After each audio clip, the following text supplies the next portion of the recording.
السلام علیکم listeners, let's start the episode 68 of Namal. وحشتیں بڑھتی گئی ہجر کے آزار کے ساتھ، اب تو ہم بات بھی نہیں کرتے غم خوار کے ساتھ۔ دانتے کی جہنم جیسا احاطہ عدالت آج بھی لوگوں سے کھچا کھچ بھرا تھا۔ نوشیروان کاردار کو سپاہی ہتھ کڑیوں میں مقید اپنے ساتھ چلاتے لا رہے تھے۔ وہ اسی ویسٹ میں ملبوس تھا جس میں ساری رات لاک اپ میں بیٹھے کاٹی تھی۔ سردی کے باوجود آستین چڑھا رکھے تھے، چہرے پہ سنجیدہ تاثر تھا اور آنکھیں شب بیداری کے باعث گلابی پڑ رہی تھی۔ سامنے سے انسان چلے آ رہے تھے، بے نیاز، تیز تیز چلتے ہوئے، عجیب خوفناک لوگ، اور پھر ان کا شور ہی شور۔ وہ سامنے دیکھ کر نہیں چل رہا تھا، نظریں جھکی تھیں۔ اسے راہداری میں چلتے اپنے قدم نظر آ رہے تھے، ساتھ میں ہاشم کے چمکتے بوٹ بھی، سپاہیوں کے رگڑ رگڑ کر پالش کیے جوتے بھی۔ آوازیں بھی سنائی دیتی تھیں، وکلا کی فوج ان کے ہمراہ تھی۔ سامنے کھڑے صحافی اور کیمرہ مین سوالوں کی بوچھار کرتے الٹے قدموں پیچھے ہٹ رہے تھے۔ ہاتھ اٹھا کر وکٹری کا نشان بناؤ اور مسکرا کر یہاں سے گزرو۔ ہاشم نے قریب میں سرگوشی کی۔ اس نے ایک نظر اٹھائی اور جبراً مسکراہٹ لاتے وکٹری کی 2 انگلیاں اوپر اٹھائیں۔ ایک رات لاک اپ میں کاٹنے کے بعد اسے معلوم ہو گیا تھا کہ اس برزخ سے اسے ہاشم کے علاوہ کوئی نہیں نکال سکتا، اس لیے وہ اس کا ہر حکم ماننے کا پابند تھا۔ صحافیوں کا ہجوم ایک جگہ آ کر رکنا تھا، رک گیا۔ وہ لوگ آگے بڑھتے گئے۔ شیرو نے وکٹری کی انگلیاں گرا دیں۔ یہ ہمارے انویسٹرز کے لیے تھا، ان کو معلوم ہونا چاہیے کہ ہم پر اعتماد ہیں، ہاشم اسے کہہ رہا تھا۔ وہ نہیں سن رہا تھا، نظریں پھر سے جھکا دی تھیں۔ زیادہ سے زیادہ 7 دن تک رہنا پڑے گا تمہیں لاک اپ میں، پھر جیل بھیج دیں گے، اس کے بعد میں ضمانت کروا لوں گا۔ مگر ان 7 دن یا 10 دن میں تمہارا اندر رہنا بہتر ہے، آپٹکس کے لیے یہ اچھا ہے۔ کوئی بھی خبر میڈیا پہ اس سے زیادہ نہیں شور مچاتی۔ خبر دب جائے گی، لوگ تھک کر چپ ہو جائیں گے۔ ان 7 دنوں میں ہم 3 پارٹیز دیں گے، مختلف جگہ چیریٹی گیدرنگ میں جا کر پیسہ لوٹائیں گے، آپٹکس کے لیے۔ چند ایک فوٹو اوپس کے بعد ہمارے امیج اور ہمارے خیالات اس سارے گند کو دبا دے گی۔ صرف 7 دن شیرو۔ الفاظ مدھم ہو رہے تھے، کٹے کٹے سنائی دے رہے تھے۔ وہ بالکل سر جھکائے چلتا رہا۔ وہ ہاشم کو نہیں بتا سکتا تھا کہ لاک اپ کی ایک رات نے اسے ذہنی طور پہ کتنا پیچھے دھکیل دیا تھا۔ وہ رات کتنی ڈراؤنی تھی، کتنی خوفناک تھی۔ ہر جگہ زیر تعمیر گھر میں بہتے خون کا تالاب نظر آتا تھا، اور وہ چہرہ، وہ نیچے گرے بوٹ کی ٹھوکروں سے زخمی لڑکے کا لہو لہان چہرے کے ساتھ کہنا، اللہ حساب لے گا۔ شیروان نے چہرہ اٹھایا۔ فضا میں مانوس سی خوشبو تھی، کافور کی سی، پاس تھی گلابی کی خون آلود پتیوں کی سی مہک۔ اس نے سر اٹھایا۔ سامنے ایک دروازے کے ساتھ وہ دونوں کھڑے تھے، زمر اور سعدی۔ وہ دونوں چپتی ہوئی نظروں سے انہیں دیکھ رہے تھے۔ اس کی نظریں سعدی سے ملیں، ان میں نفرت تھی، تپش تھی، اور ایسے زخم تھے جن کو مندمل ہونے میں صدیاں بیت جاتی ہیں۔ میں دیکھ لوں گا تم سب کو، ہاشم نے انگلی اٹھا کر تنفر سے کہا تھا۔ سعدی اور وہ ایک دوسرے کو دیکھ رہے تھے۔ تم لوگوں کو 20 سال عدالت میں نہ لٹکایا تو دیکھنا۔ اور شیرو کا منظر بدلتا گیا، راہداری آگے بڑھتی گئی۔ وہ دونوں خاموش کھڑے مجسمے پیچھے رہ گئے۔ ایسا ہے کہ سینے میں سلگتی ہیں خراشیں، اب سانس بھی ہم لیں گے تو اچھا نہ کریں گے۔ سردی کا زور ہر گزرتے دن کے ساتھ کم ہوتا جا رہا تھا۔ جیل کے احاطے پہ گرتی سنہری روشنی سلاخوں سے لپٹ لپٹ کر ان کو پگھلا رہی تھی۔ چند اہلکاروں اور سادہ لباس میں موجود افسران کی محیط میں نوشیروان کاردار چلتا ہوا سین میں آگے بڑھ رہا تھا۔ جیل کا اے بلاک اصولاً صرف اے کلاس قیدیوں کے لیے ہونا چاہیے تھا، مگر یہاں ہر طرح کے قیدی تھے، اور وہ اتنے کوئی خاص پڑھے لکھے اور خاندانی نہیں لگتے تھے۔ برآمدوں میں قطار در قطار سفید پیلے لباس والے قیدی سرگوشیاں کرتے اس نوجوان کو اندر آتے دیکھ رہے تھے۔ وہ کوشش کر رہا تھا کہ ان کو نہ دیکھے، مگر پیشانی پر سینے میں تڑ تھی اور دل کی دھڑکن تیز تھی۔ اسے شدید گرمی لگ رہی تھی، مگر وہ اظہار نہیں کر پا رہا تھا۔ راہداری میں اسے گزرتے اس نے سلاخوں والے دروازوں کے ساتھ ٹولیوں میں کھڑے لوگوں کو چپتی آنکھوں سے خود کو دیکھتے پایا، اور جانے کہاں سے وہ آواز کان میں پڑی، اس نے فارس غازی کے بھانجے پہ گولی چلائی تھی۔ نوشیروان کے حلق میں کچھ اٹکا، قدم لڑکھڑائے، مگر وہ چلتا رہا۔ اس نے غازی کے بھائی اور بیوی کو مارا تھا۔ وہ نہیں کہہ سکا کہ ایسا نہ تھا، کہنے کو کچھ بھی نہ تھا۔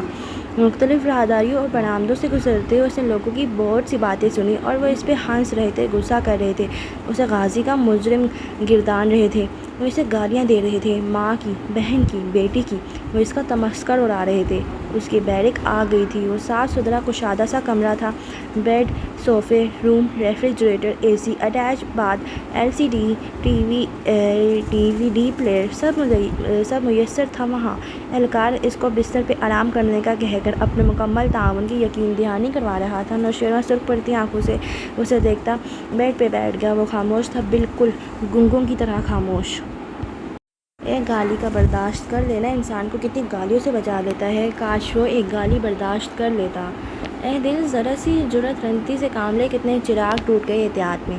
ڈاکٹر سارا اپنے آفس میں گردن جھکائے بیٹھی میز پہ رکھی نوٹ بک پہ کچھ لکھ رہی تھی جب دروازہ ذرا سی آہٹ سے کھلا۔ سارا نے قلم دانتوں میں دبائے، آنکھیں اوپر اٹھائیں تو ٹھہر گئی۔ قلم دانتوں سے نیچے گرا، صاف چہرہ ہو گیا۔ چوکھٹ میں سعدی کھڑا تھا اور وہ پرانا سعدی بالکل نہیں لگ رہا تھا۔ جینس کے اوپر جیکٹ پہنے وہ آنکھوں میں چبھتی ہوئی تپش لیے اسے دیکھ رہا تھا۔ سعدی، اس کے لب مسکراہٹ میں ڈلے۔ وہ اپنی جگہ سے اٹھی۔ تو یہاں چھپی ہوئی تھی آپ؟ اس کا لہجہ بھی بدلا ہوا تھا۔ سارا کی مسکراہٹ غائب ہوئی، رنگت پھیکی پڑی۔ سعدی، مجھے کچھ نہیں سننا، میں یہاں اپنی جاب واپس لینے بھی نہیں آیا۔ وہ اس پہ برہم نگاہ جمائے چند قدم آگے آیا۔ میں صرف یہ پوچھنے آیا ہوں ڈاکٹر سارا غازی کہ آپ میرے حق میں گواہی دیں گی یا نہیں؟ تم مجھ سے میرا حال بھی نہیں پوچھو گے؟ اس کو دکھ ہوا۔ نہیں، کیونکہ مجھے معلوم ہے آپ عافیت سے ہوں گی۔ یہ عافیت جو آپ نے خاموش رہنے کی عوض چنی تھی یقیناً دیرپا ہوگی۔ میں ادھر قید میں مر رہا تھا، اس سے آپ کو کوئی فرق نہیں پڑتا۔ سو میں صرف یہ پوچھنے آیا ہوں کہ آپ گواہی دیں گی یا نہیں؟ وہ زور دے کر بولا تھا۔ اتنے مہینے بعد ملاقات ہو رہی تھی اور پہلے جیسی کوئی بات ہی نہیں تھی۔ میں تمہاری طرح بہادر نہیں ہوں سعدی۔ میں بھی بہادر نہیں ہوں۔ آپ کو اندازہ نہیں ہے میں نے کتنی راتیں جاگ کر گزاری ہیں صرف خوف کے عالم میں۔ سو مجھ سے بہادری کی بات مت کیجیے۔ میں صرف یہی بتانا چاہتا تھا کورٹ آپ کو بلائے گی اور آپ کو آنا ہوگا۔ اگر آپ اپنی مجرمانہ خاموشی کا مداوع کرنا چاہتی ہیں تو آپ آئیں گی، ورنہ میرے خاندان اور خود مجھ سے آپ کا کوئی تعلق نہیں رہے گا۔ تم اتنے سخت دل کیسے ہو سکتے ہو سعدی؟ وہ افسوس سے بولی تھی۔ وہ ایک دم تیزی سے آگے آیا۔ میں نے بھروسہ کیا آپ پر، آپ کو ایک قیمتی چیز تھی، آپ نے اس کو بھی کھو دیا۔ آپ نے میرے لیے گواہی بھی نہیں دی۔ اگر اس وقت آپ کچھ بول دیتی تو حنین، میرے گھر والے، وہ اتنے ماں ہاشم کے قریب نہ رہتے۔ اس لیے دل کی سختی کی بات مجھ سے مت کریں اور فیصلہ کریں۔ ایک غیر آلود نگاہ اس پہ ڈال کر وہ باہر نکل گیا اور اپنے پیچھے دروازہ زور سے بند کر دیا۔ سارا فکر مند سی وہیں کھڑی رہ گئی۔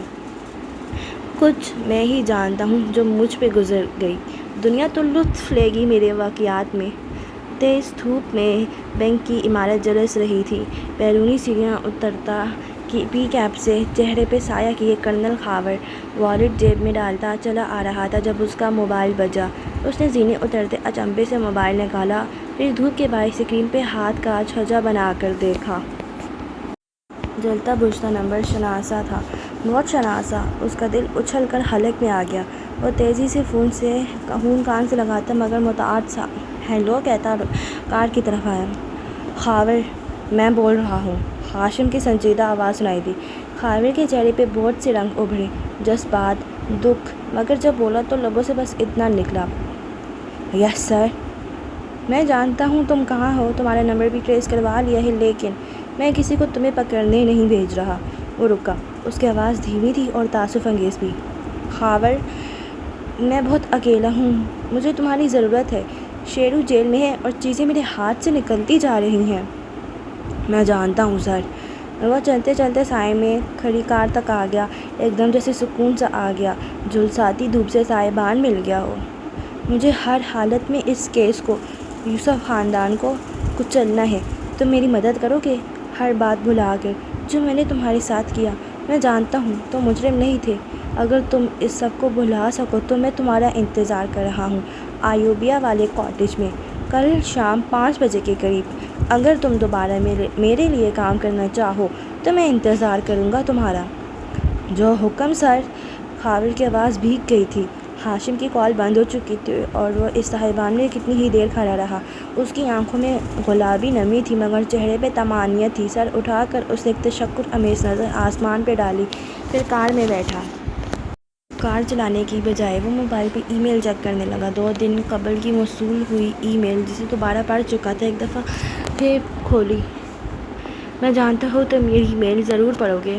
وقت تمہارے ہاتھ میں ہے کاغذ، چوائس تمہارے ہاتھ میں ہے۔ اگر تم اپنے تمام گناہوں کا کفارہ دینا چاہتے ہو تو کارداس کے خلاف گواہی دو، میرے حق میں گواہی دو۔ ہم تمہیں 2 قتلوں کے لیے معاف کر دیں گے، تمہارا دامن صاف ہو جائے گا۔ وقت ابھی تمہارے ہاتھ میں ہے۔ سعدی یوسف خان: تم سے معافی مانگی کس نے ہے؟ اس نے نفی میں سر جھٹکتے ہوئے تنفر سے کہا اور انگیشن میں چابی گھمائی۔ گاڑی میں ایک دم حرکت سے بیدار ہوئی، جیسے منجمد ہوئی وفا ایک لمحے میں جاگ اٹھتی ہے۔ یہ بستی ہے ستم پروردگاں کی، یہاں کوئی کسی سے کم نہیں ہے۔ شام شہر کے دوسرے حصے پہ بھی ٹھنڈی سی پھیل رہی تھی۔ اس آفس میں خاصا رش تھا، لوگوں کی چہل پہل، کیبن کے ساتھ ٹولیوں میں کھڑے ورکرز، شور، آوازیں۔ ایک آفس کے شیشے کے دروازے بند تھے اور اندر سفاری سوٹ میں ایک ادھیڑ عمر آدمی بیٹھا ریسیور کان سے لگائے تیز تیز پنجابی میں کچھ کہہ رہا تھا۔ سامنے 2 کرسیوں میں سے ایک پہ سعدی بیٹھا تھا آگے ہو کر، مضطرب، بے چین، دوسرے پہ فارس پیچھے ہو کر ٹانگ پہ ٹانگ جمائے آرام دہ انداز میں بیٹھا مسلسل 2 انگلیوں سے کان کی لو مسل رہا تھا۔ ہاں جی، میں فائل ملتے ہی آپ کو خبر کرتا ہوں۔ اچھا جی۔ اس نے ریسیور رکھا اور دونوں ہاتھ باہم پھنسائے آگے کو ہو کر سعدی کو مخاطب کیا۔ ہاں جی سعدی یوسف صاحب، یہ شو شروع ہونے سے پہلے کا 1 گھنٹہ ہے اور اس وقت میں عموماً کسی سے نہیں ملتا، لیکن خصوصی طور پہ آپ کو بلایا ہے تو آپ سمجھ سکتے ہیں کہ اہم بات کرنی ہوگی۔ وہ اینک اتار کر میز پہ رکھتے مصروف مگر خشک سے انداز میں کہہ رہا تھا۔ مجھے آپ کے سیکریٹری نے فون پہ کہا تھا کہ آپ میرا انٹرویو کرنا چاہتے ہیں، سعدی نے سنجیدگی سے کہا۔ بار بار وہ فارس کو دیکھتا تھا جو بالکل خاموش بیٹھا تھا۔ ہاں جی ایسا ہی ہے، 10 بجے کے شو کے TRPs آپ جانتے ہیں کیسے آسمانوں سے باتیں کرتے ہیں، اوپر سے ملک کا نمبر 1 چینل ہے اور میری شکل اور ساکھ سے ملک کا بچہ بچہ واقف ہے۔ جیلانی صاحب، مجھے دوسرے چینل سے بھی کال آئی ہے، سعدی درمیان میں تیزی سے بولا، لیکن میں آپ سے ملنے اس لیے آیا ہوں کیونکہ میں اپنی کہانی صرف 1 دفعہ سنانا چاہتا ہوں اور کسی ایسے شو اور ایسے چینل پہ جہاں مجھے لگے کہ واقعی پورا ملک مجھے دیکھ اور سن رہا ہے۔ بالکل جی، ویسے بھی اگلے ہفتے سے قومی اسمبلی کا اجلاس شروع ہو رہا ہے، آپ کی کہانی کے لیے کسی کے پاس وقت نہیں ہوگا۔ بعد میں اگر کیس چلتا ہے تو عدالت میڈیا ٹرائل پہ پابندی لگا دے گی اور آپ انٹرویو نہیں دے سکیں گے۔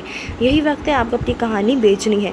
میرے 2 شوز، ایک میں بات کور نہیں ہوتی نا، سو 2 شوز کریں گے ہم، اس منگل اور بدھ کو۔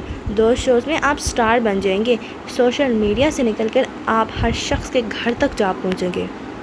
اوکے، سعدی نے سنجیدگی سے سر ہلایا، پھر فارس کو دیکھا۔ وہ خاموش بے نیاز سا لگ رہا تھا، شاید لبوں میں کچھ چبا بھی رہا تھا۔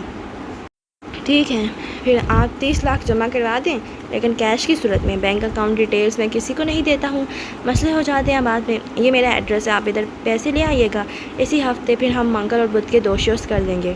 کاغذ پہ پتہ لکھ کر اس نے سعدی کی طرف بڑھایا جو پلک جھپکے بنا اس کو دیکھ رہا تھا۔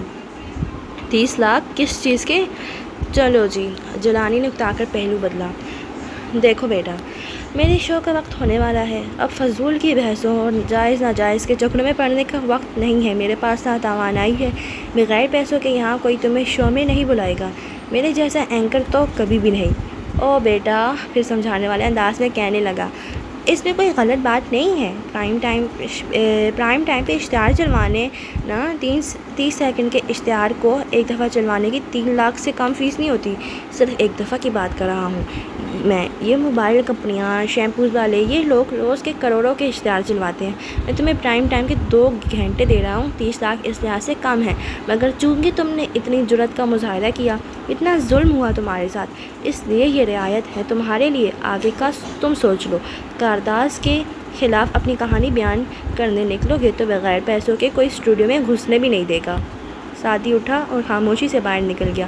فارس دھیرے سے کھڑا ہو کر مسکرا کر جیلانی صاحب سے ہاتھ ملایا۔ میں سمجھا دوں گا، ہم پیسوں کا بندوبست کر لیں گے، آپ شو کی تیاری رکھیں، متانت سے کہہ کر وہ اس کے پیچھے آیا۔ وہ تیز تیز پارکنگ ایریا میں چلتا جا رہا تھا، باہر آسمان اب گہرا سیاہ ہو رہا تھا، اکا دکا تارے بھی ابھرنے لگے تھے۔ سعدی، وہ کار تک پہنچا تو فارس تیز تیز چلتا اس سے آ ملا۔ ہم پیسے دے سکتے ہیں، ہمارے پاس ہیں پیسے۔ سعدی نے بے یقینی اور دکھ سے گردن موڑ کر اسے دیکھا۔ میں شخص کا تمہارا نام بھی نہیں سننا چاہتا، اور کیوں دیں ہم پیسے؟ میں انصاف لینے اس لیے نکلا تاکہ مجھے کوئی غلط کام نہ کرنا پڑے، تاکہ میں قانون کا راستہ اپناؤں، فرنٹ ڈور سے اپنی منزل میں داخل ہوں، نہیں استعمال کرنے مجھے یہ بیک ڈورس۔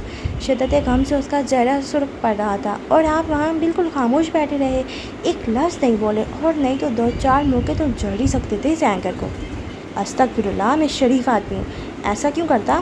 وہ خفا ہو کر کہتا، گھوم کر ڈرائیونگ ڈور کی طرف بڑھ گیا۔ سادی سی طرح غم و غصے سے پیر پٹک کر رہ گیا۔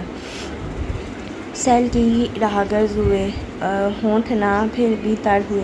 کیسی عجیب پیاس تھی، کیسے عجیب سحاب تھا۔ اوائل مارچ کی وہ شام، اپنے نیلے اندھیروں میں ڈھیروں تارے ٹانکے چھایا بنی کھڑی تھی۔ موسم سرد اور خنک تھا۔ ساکھ جان ہاشم کاردار خوبصورتی سے آراستہ ڈرائنگ روم میں بیٹھا تھا۔ صوفے شام کے اندھیروں میں جیسے نیلے تھے، اور ان پہ سنہرے اجلے اجلے سے کشن رکھے تھے۔ ٹانگ پہ ٹانگ چڑھائے گرے سوٹ میں ملبوس وہ گائے بگائے کلائی کی کھری دیکھ رہا تھا۔ ایودھیا کی اس آبادی سے دور گھنے درختوں سے ڈھکی وادی میں اونچائی پہ بنا وہ خوبصورت بنگلہ گہری شام میں روشن نظر آتا تھا۔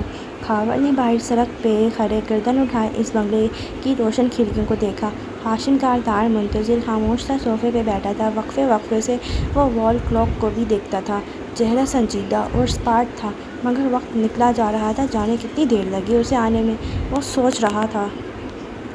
سڑک پہ کھڑا خاور بہت امید سے اس گھر کو دیکھ رہا تھا۔ ذہن کے کسی نیا خانے میں خیال آیا کہ ہو سکتا ہے ہاشم اس کو صرف اس لیے دوبارہ رکھنے پہ مجبور ہو تاکہ وہ گواہی نہ دے ڈالے۔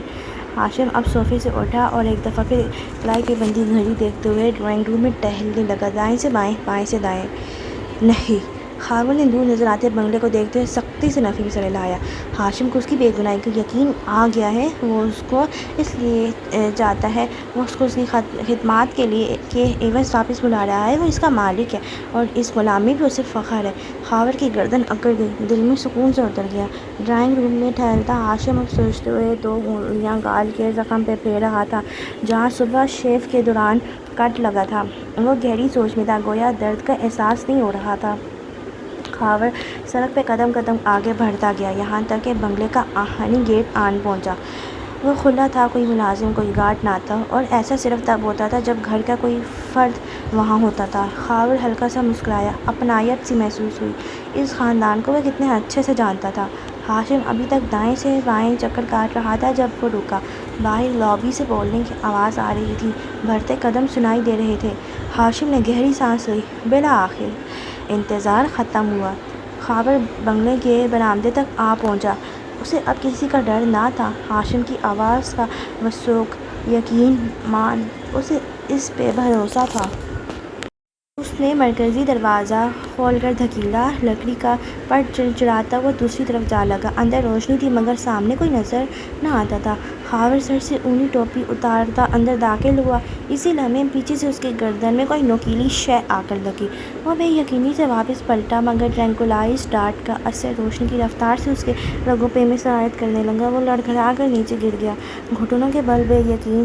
دنگ چہرہ اٹھایا تو دھندلا سا نظر آیا، سامنے سٹنگ روم سے کوئی چلتا آ رہا تھا۔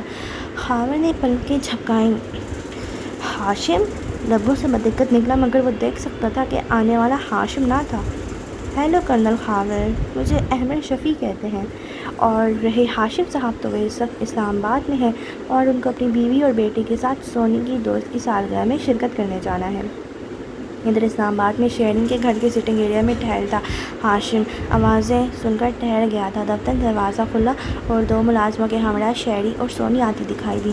دونوں سجی سنوری اور خوبصورت لگ رہی تھی۔ سونی بابا کہتے ہوئے فوراً سے اس کی طرف بھاگی۔ اتنی دیر لگا دی تم نے، میں کب سے انتظار کر رہا تھا۔ وہ سونی کو اٹھا کر اس کے گال چومتا بظاہر مسکرا کر، مگر در حقیقت دبے دبے غصے سے شہری سے بولا تھا، میری اسٹائلسٹ کی وجہ سے دیر ہوئی ہے، اب چلیں؟ وہ بے نیازی سے کہہ کر اپنا سیل فون بیگ میں ڈال رہی تھی۔ وہ سونی کو اتار کر اس کے قریب آ گیا۔ آئندہ اس طرح کے دعوت نامے قبول کرنے سے پہلے مجھ سے پوچھا کرو۔ شیری نے چمبے سے مسکارے سے لدی آنکھیں اٹھا کر اسے دیکھا۔ کیوں؟ کیونکہ لوگ ہمارے بارے میں، شیرو کے بارے میں باتیں کر رہے ہیں۔ میں نہیں چاہتا کہ سونی کچھ سنے۔ وہ دبی آواز میں ہڑک کر بولا تھا۔ ایسے کام کرنے سے پہلے سوچا کرو نا۔ وہ ناک سکوڑ کر بولتی آگے بڑھ گئی اور وہ جو کوفت زدہ کھڑا تھا سونی کی خود کو دیکھنے پہ مسکرایا اور اس کے ہمراہ دروازے کی طرف بڑھ گیا۔ خاور کی آنکھ کھلی تو منظر چکراتا ہوا محسوس ہو رہا تھا۔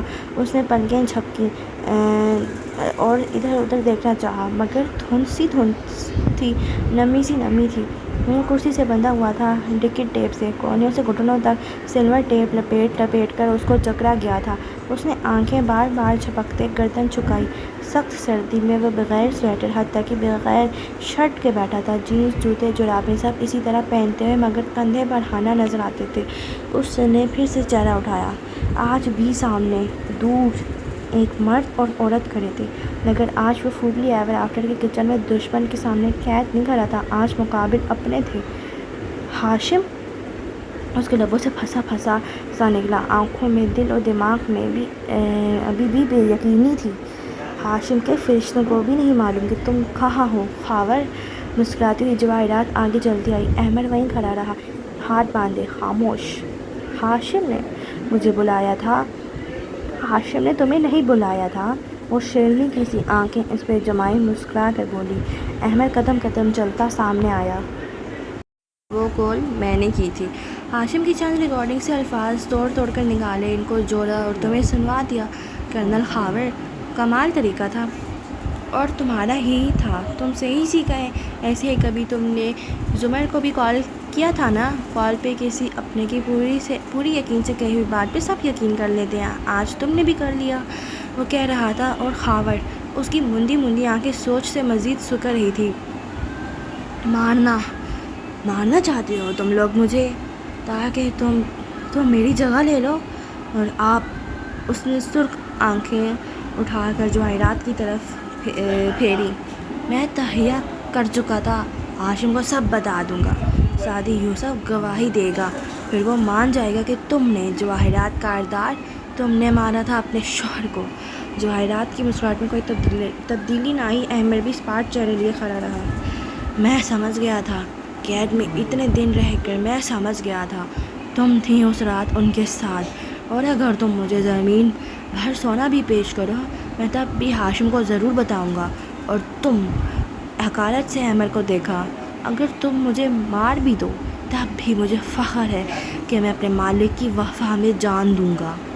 جواہرات نے مسکرا کر احمد کو دیکھا اور پھر باہر نکل گئی۔ احمد اس کے پیچھے آیا۔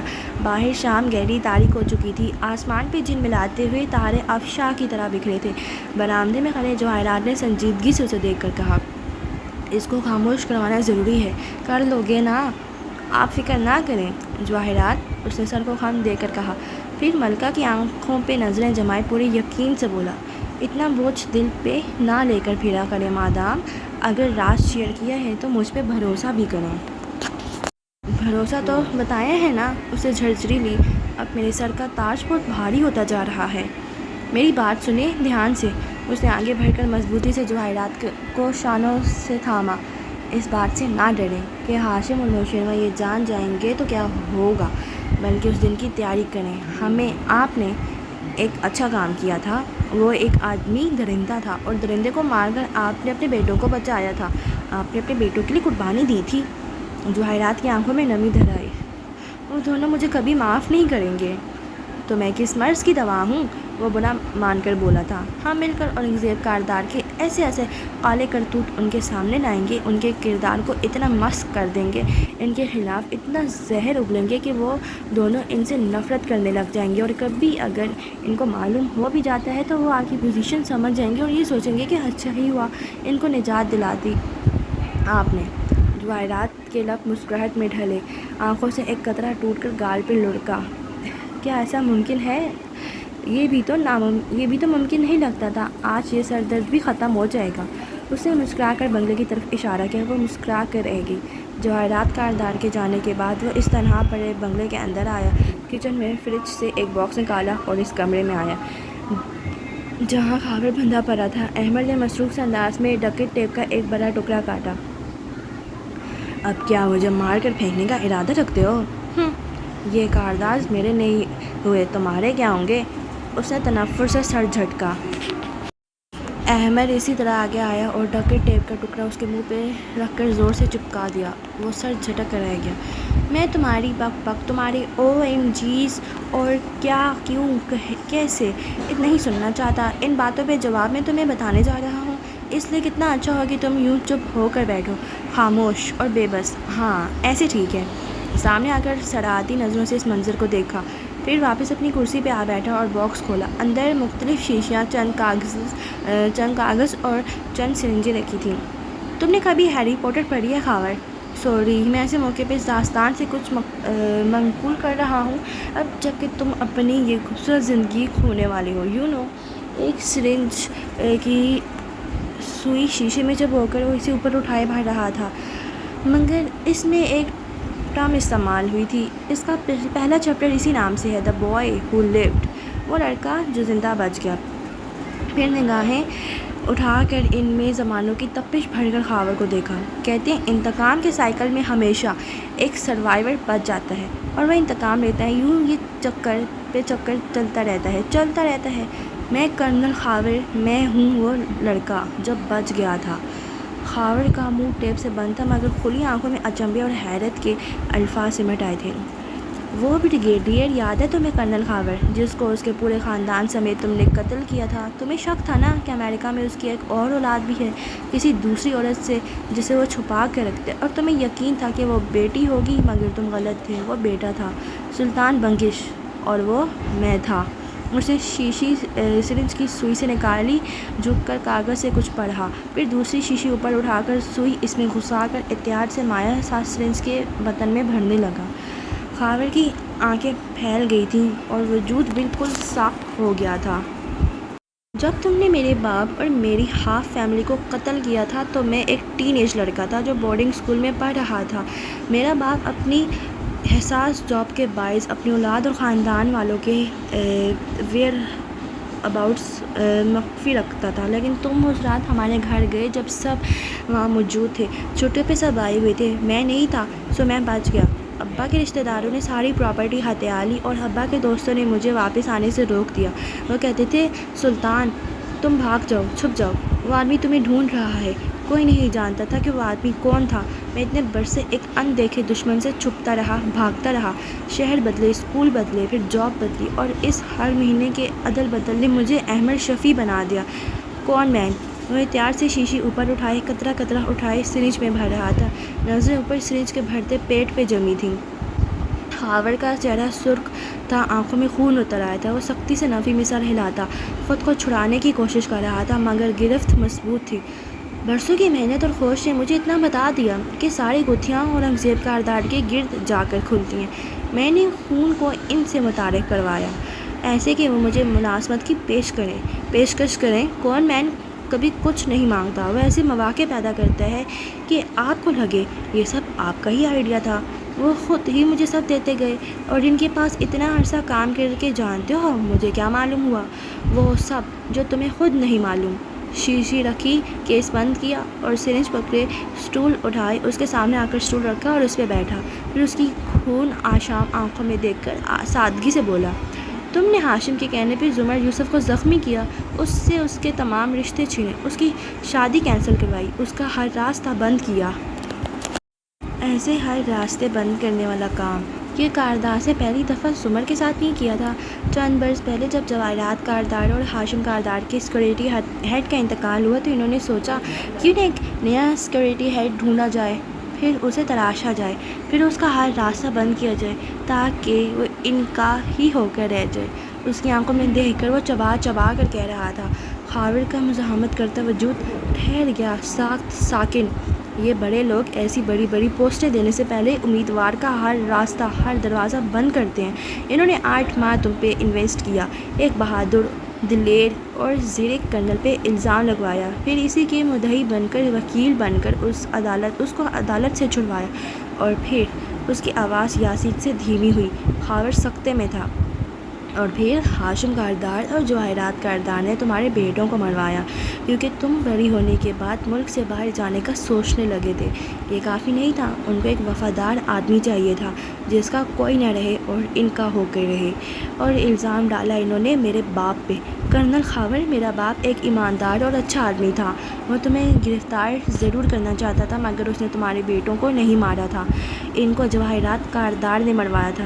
یہ سارا مافیا یہ ایسے ہی ڈھونڈتے ہیں اور تراشتے ہیں اپنا دایاں ہاتھ۔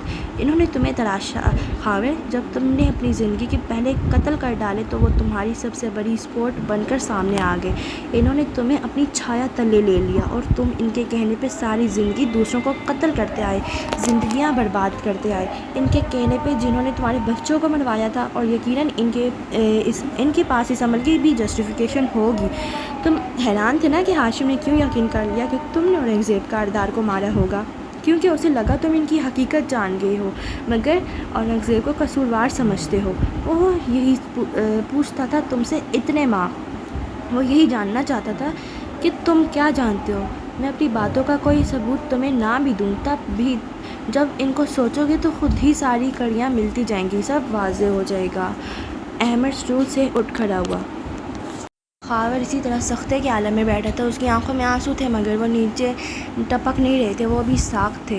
احمد اس کے پیچھے جا کھڑا ہوا تھا۔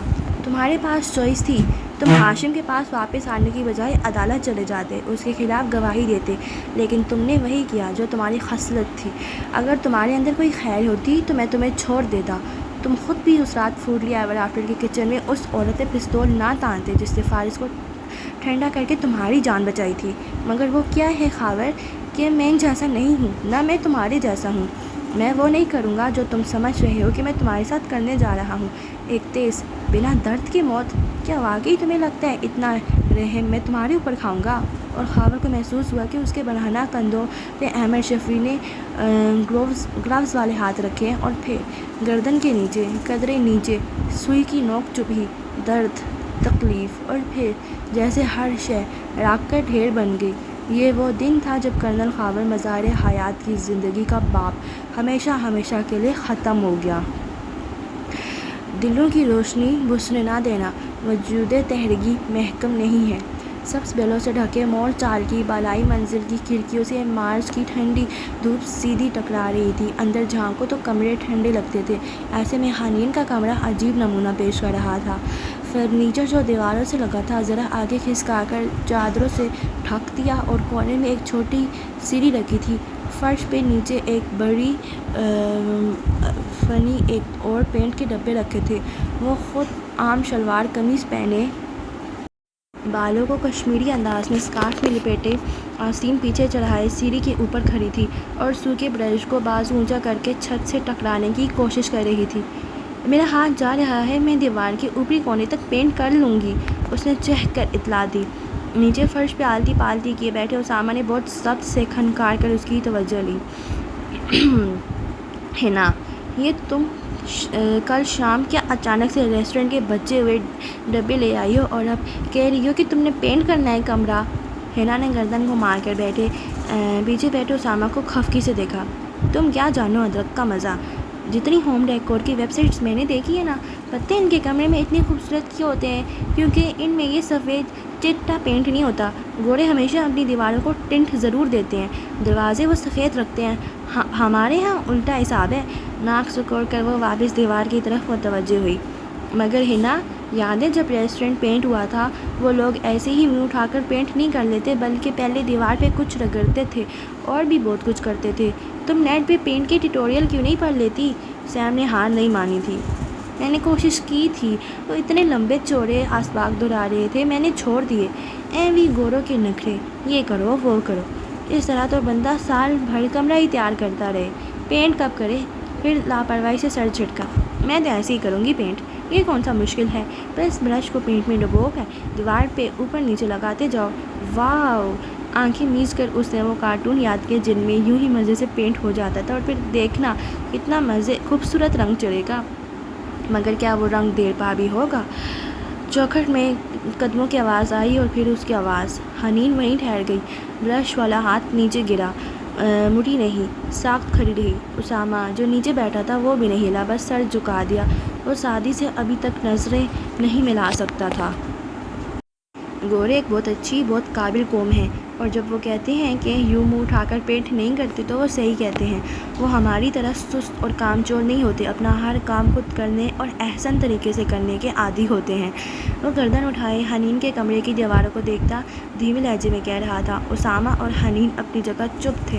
ساکت، جامد، خوبصورت رنگ ایسے نہیں چڑھ جاتے، ان کے لیے بہت محنت کرنی پڑتی ہے، جان ماننی پڑتی ہے، ایک ایک بات کا خیال رکھنا پڑتا ہے۔ یہ دیواریں، یہ گھر کی دیواریں اپنے اوپر کسی اجنبی رنگ کو ایسے ہی نہیں چڑھنے کی اجازت دے دیتی۔ وہ ہنوز گردن اونچی کیے سادگی اور نرمی سے کہہ رہا تھا۔ اس کی طرف کمر کیے اونچائی پہ کھڑی حنین کی آنکھوں کے کٹورے لبالب بھرتے گئے، مگر لب ایک دوسرے میں سختی سے پیوست کر کے ضبط کیا۔ سیم کا چہرہ جھکا ہوا تھا۔ دوسری کسی بھی چیز کو رگڑو تو وہ خراب ہوتی ہے، اس کی چمک اور خوبصورتی ماند پڑ جاتی ہے، مگر دیواروں کی نہیں۔ گھر کی دیواروں کو رگڑیں کھانی پڑتی ہیں، سخت ریک مال سے ان کو رگڑ رگڑ کر چھلنی کیا جاتا ہے، مگر یہ ہر رگڑ کے بعد پہلے سے زیادہ سموتھ ہو جاتی ہیں۔ پھر ان کے سوراخ اور دراریں بھری جاتی ہیں، فلر سے ان کے زخموں کو مرہم لگایا جاتا ہے۔ حنین نے آنکھیں بند کر لیں، آنسو ٹپ ٹپ گرتے چلے جا رہے تھے۔ سیم سر جھکائے ہوئے ہولے ہولے سسک رہا تھا۔ چوکھٹ میں کھڑا لڑکا جس کے بال اب پہلے جیسے چھوٹے نہ رہے تھے اور قدرے بڑھنے کے باعث ان کا اصل قدرتی گنگریالا پن نظر آنے لگا تھا، اسی طرح علائمت سے بول رہا تھا۔ ان دیواروں کو بھی اتنا رگڑنے اور رگیدنے اور رگڑنے سے درد ہوتا ہوگا، مگر یہ برداشت کر لیتی ہیں، جانتی ہیں کہ یہی اچھا ہے ان کے لیے۔ پھر ان کے اوپر پرائمر پینٹ کیا جاتا ہے، ہمارے اسے ڈیمسٹر یا چونا وغیرہ بھی کہتے ہیں، گورے اس کو پرائمر یا سیڈر کہتے ہیں۔ وہ ساری دیوار کو ڈھانک دیتا ہے، اس کا پردہ بن جاتا ہے، سارے آئیوب ڈھک جاتے ہیں۔ پرانے پینٹ اور نئے پینٹ کے درمیان کی آڑ ہوتی ہے، وہ ماضی کو مستقبل پہ اثر انداز ہونے سے روک دیتا ہے۔ اونچی سرے پہ کھڑی حنا نے گردن جھکا دی، ہاتھ اسی طرح دیوار پہ جمع تھا اور آنسو ٹپ ٹپ گرتے جا رہے تھے۔ وہ پرائمر پینٹ اگر نہ لگایا جائے تو نئے آنے والے ہر پینٹ کو دیوار کے پلستر کی دیوار اپنے اندر جذب کر لیتا ہے، اس مستقبل کے ہر رنگ کو ماضی کے سوراخ کھا جاتے ہیں۔ لیکن اچھے سے پرائمر لگا دو تو اوپر جو رنگ بھی کرو ایسا خوبصورت چلے گا کہ سارا گھر چمک اٹھے گا۔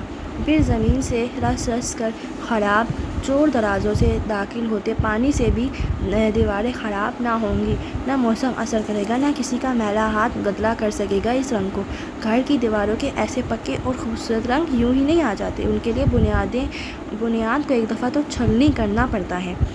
حنین نے برش کہاں گرایا، وہ کیسے سیڑھی سے جست لگا کر اتری اسے نہیں علم تھا، بس وہ روتی ہوئی دوڑتی ہوئی آئی اور سعدی کے گلے لگ گئی۔ بھائی آئی ایم سو سوری، آپ کا قصور نہیں تھا بھائی، I am so sorry. Same بھی ایک دم اٹھا اور بھاگ کر ان دونوں کے گرد بازو حمال کرتے سعدی کے کندھے سے لگ گیا، وہ بھی روئے جا رہا تھا۔ بھائی میرا وہ مطلب نہیں تھا، مجھے ایسا نہیں کہنا چاہیے تھا، پلیز آپ دوبارہ مت جانا۔ وہ چھوٹے چھوٹے بچے تھے جن کے صرف قد بڑے ہو گئے تھے۔ سعدی ان دونوں سے اونچا تھا، اس کے بازو دونوں سے زیادہ مضبوط تھے۔ وہ دونوں کے گرد بازو حمال کیے بیک وقت دونوں کو تھپک رہا تھا، اس کے چہرے پہ نرمی، آنکھوں میں نمی اور لبوں پہ مسکراہٹ تھی۔ مجھے بھی تم سے لڑنا نہیں چاہیے تھا، ایک غلطی کے پیچھے مجھے نہیں بھولنا چاہیے تھا کہ جہاں کتنے لوگ بزدلی سے میرے معاملے سے جان بچا کر نکل گئے اور کتنے لوگ صرف لالچ میں میرا ساتھ دینا چاہتے ہیں، وہاں اتنے ماہ تم لوگ میرے لیے کھڑے تھے۔ مگر وہ دونوں اس کو بولنے نہیں دے رہے تھے۔ حنین روتے ہوئے نفی میں سر ہلاتے بولتی جا رہی تھی اور سیم اس کے کندھے پہ ماتھا ٹیکے ہچکیوں کے دوران کہہ رہا تھا، بھائی آپ کا حق تھا مجھ سے لڑنے کا، میں نے غلط کیا، اس میں آپ کا کوئی قصور نہیں تھا، سب سے زیادہ سفر آپ نے کیا تھا۔ بھائی میں آئندہ یوں نہیں بولوں گا، حنا سے لڑنے کا حق تھا آپ کو، وہ ہماری برابر کی بہن ہے، موٹی کالی بدصورت ہے تو کیا ہوا، وہ ہماری برابر کی بہن ہے، مجھے درمیان میں نہیں آنا چاہیے تھا۔ اور سیم یہ سب بچوں کی طرح بلکتے کہہ رہا تھا اور اس کا سر تھپکتے تھپکتے ہنس دیا، مگر حنین نے تو جیسے سنا ہی نہ تھا۔ ہم نے بھی اتنا نہیں سوچا کہ آپ کو اتنے ماہ خوشی کا ایک لمحہ بھی نہیں ملا، ہمارے پاس تو پھر بھی خوشی کے مل بیٹھنے کے لمحے آئے تھے، مگر آپ نے سفر کیا سب سے زیادہ، اور میں یوں بھلا بھائی جیسے آپ کسی لگژری ٹرپ سے لوٹے ہیں، مجھے یوں نہیں۔ وہ تینوں ایک دوسرے کے ساتھ لگے نیچے بیٹھتے چلے گئے وہ۔ کوئی بات نہیں، آئندہ ہم ان باتوں کو اپنے درمیان نہیں آنے دیں گے۔ بار بار یہی بات دہراتا جا رہا تھا۔ کبھی جھک کر حنا کا ماتھا چومتا، کبھی سیم کے بال سلاتا۔ وہ بڑا تھا، اسے یہی تسلی دینی تھی، اسے ہی زیادہ ظرف کا مظاہرہ کرنا تھا۔ بڑوں کی قربانیاں بھی بڑی ہونی چاہیے نا۔ مور چال کے باہر دھوپ ڈھلتی گئی، یہاں تک کہ بنگلے پہ چھایا سی تن گئی۔ اب حنا کی کھڑکی سے جھانکو تو وہ تینوں چوکڑی مارے فرش پہ بیٹھے تھے۔ درمیان میں کوک سے بھرے 3 گلاس، کوک کی بڑی بوتل اور چند ڈبے کھلے پڑے تھے جن میں سے برگر اور فرینچ فرائز چھلک رہے تھے۔ سعدی سر جھکائے کوک کے گلاس میں اسٹرا ہلاتا دھیرے دھیرے سے بول رہا تھا اور وہ دونوں کھاتے ہوئے سن رہے تھے۔ ہاشم سمجھا ہم باہر کے شو میں گم ہونے والے ہیں، سو اس کے سارے بندے ہی اسی طرف بھاگے، مگر ہم ایک باتھ روم کے نیچے مین ہال سے سرنگ میں اترے اور وہاں سے، اس نے ہاتھ سے اشارہ کیا، سیدھا باہر 2 گلیاں چھوڑ کر سڑک پہ نکل آئے۔ سر جھکائے بولتے اس کے چہرے پہ یادسیٹ تھی۔ واو! ہاشم برگر کا بھاری نوالا منہ میں چباتا آنکھیں پھیلا کر بولا تو حنین نے آنکھیں دکھائیں۔ موٹے آلو، چپ کرو، وہ تمہیں تکلیف دہ واقعے کا منظر بتا رہا ہے، کسی ایڈونچر کا نہیں۔ سیم نے جلدی سے نوالا نگلتے ہوئے چہرے پہ معصومیت طاری کی۔ اوہ! سعدی اس کے بدلے انداز پہ نرمی سے مسکرا دیا اور کہنے لگا، پھر ہم وہاں سے ایک ٹک ٹک میں بیٹھے اور پتہ ہے بھائی، کتنا اچھا ہوتا اگر آپ مسز کاردار کو یرغمال بنا کر ساتھ لے آتے۔ 24 گھنٹے بعد جو میک اپ اترنے سے ان کی حالت ہوتی۔ حنا خود بھی نہ رہ سکی، بول کر ہنستی چلی گئی۔ سعدی نے ہاتھ اٹھا کر اس کے سر پہ ہلکا سا تھپڑ لگایا۔ یوں کرو، تم بول لو، میری خیر ہے۔ اللہ، میں نے کیا کیا ہے؟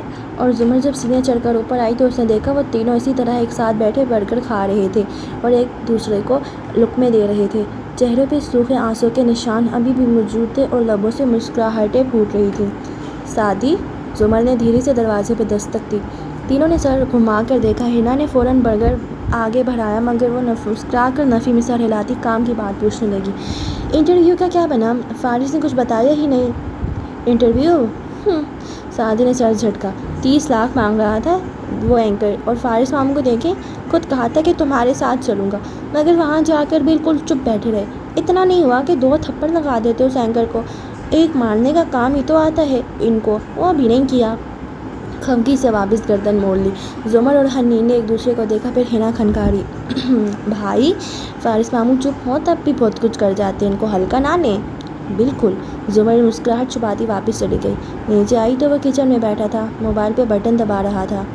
مجھے تم سے بات کرنی ہے فارس۔ اس نے کرسی کھینچی تو فارس نے نظریں اٹھائیں، اسے دیکھ کر مسکرایا۔ ذہ نصیب، آپ کو میرا نام بھی یاد ہے؟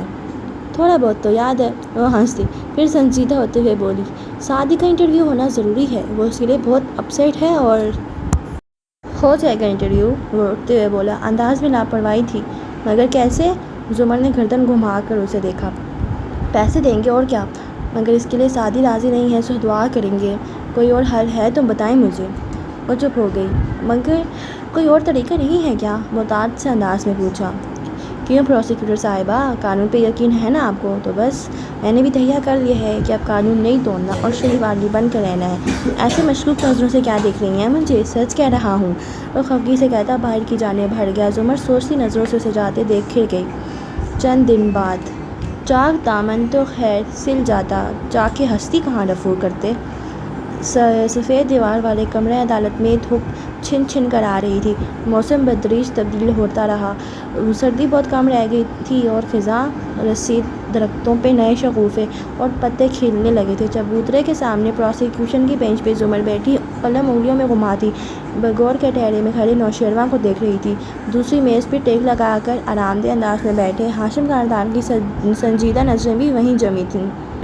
عزت مآب اختر مرتضیٰ صاحب اسی سے مخاطب تھے اور کرسی کا رخ ذرا ترچھا کے کاغذ سے پڑھ کر اسے چارجز سنا رہے تھے۔ وہ کٹہرے کے جنگلے پہ ہاتھ رکھے کھڑا اسپاٹ سا نظر آتا تھا، اس کے چہرے پہ زخموں کے تازہ نشان تھے اور ایک آنکھ نیلو نیل تھی۔ کیا آپ نے تمام چارجز سن لیے اور سمجھ لیے؟ جی یور آنر۔ کیا آپ نوشیروان کاردار 21 مئی 2015 کی شام پلاٹ نمبر 15 میں سعدی یوسف سے ملنے گئے تھے اور آپ نے ان پہ 3 گولیاں چلائیں، پھر بوٹ کی ٹھوکروں سے ان کو زخمی بھی کیا؟ زمر کے ساتھ بیٹھے سعدی کی چپتی نظریں شیرو کے چہرے کا احاطہ کیے ہوئی تھی۔ نوشیروان نے نگاہیں اٹھا کر حاضرین کو دیکھا اور پھر بلند آواز میں بولا، یہ غلط ہے، میں اس روز دبئی میں تھا۔ کیا آپ تمام الزامات سے انکار کرتے ہیں؟ جی، میں انکار کرتا ہوں، مجھے اس بارے میں کوئی علم نہیں ہے، میں بے گناہ ہوں، وہ میکینکی انداز میں نیچے بیٹھے ہاشم کو دیکھ کر بولا تھا۔ کیا آپ انوسنٹ پلیڈ کرتے ہیں؟ جی، میں انوسنٹ پلیڈ کرتا ہوں۔ اس موقع پہ اگر ملزم صباحت جرم کا اقرار کر لے تو اس کے خلاف فیصلہ سنا دیا جاتا ہے اور اسی وقت سزا دی جاتی ہے۔ اگر وہ انکار کرے تو اسے شفاف مقدمے کا حق دیا جاتا ہے جہاں وہ استغاثہ یعنی الزام لگانے والوں کے ثبوت شواہد کا دفاع اپنے وکیل کے ذریعے کرے۔ اوکے، آپ کو فیئر ٹرائل کا حق دیا جاتا ہے، کیا آپ اپنے خلاف گواہ بننا چاہیں گے؟ نیچے بیٹھے ہاشم نے نفی میں سر کو ہلکی سی جنبش دی، نظریں شیرو پہ جمی تھیں۔ نہیں یور آنر، میں بھی خاموشی اختیار کروں گا، اس نے اسی انداز میں کہا تھا۔ چند منٹ بعد بااراداری میں زمر اور سعدی چلتے جا رہے تھے اور جب وہ بہت دل گرفتہ سا بولا تھا، مجھے یقین نہیں آ رہا جج نے کیسے اس کی ضمانت کی درخواست قبول کر لی، وہ اب گھر چلا جائے گا اور پھر ملک سے باہر۔ زمر نے نگاہیں پھیر کر اسے دیکھا، یوں لگتا تھا وہ برسوں پہلے یونیورسٹی کی موک ٹرائل سے نکلے تھے اور وہ ہیری پوٹر کے خلاف فیصلہ آنے پہ شدید تلملا رہا تھا۔ سعدی، اس کو جیل میں پیٹا گیا ہے، اس کی جان کو خطرہ ہے، جج کو اسے جیل سے نکالنا ہی تھا۔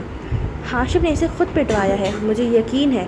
ظاہر ہے ہاشم نے اسے پٹوایا ہے، سماعت سے پچھلی رات۔ مگر ہم یہ باتیں جج کو کہیں گے تو ہم خود ہی جھوٹے لگیں گے، اس کی ضمانت ہونی ہی تھی، وہ اسے تسلی دے رہی تھی۔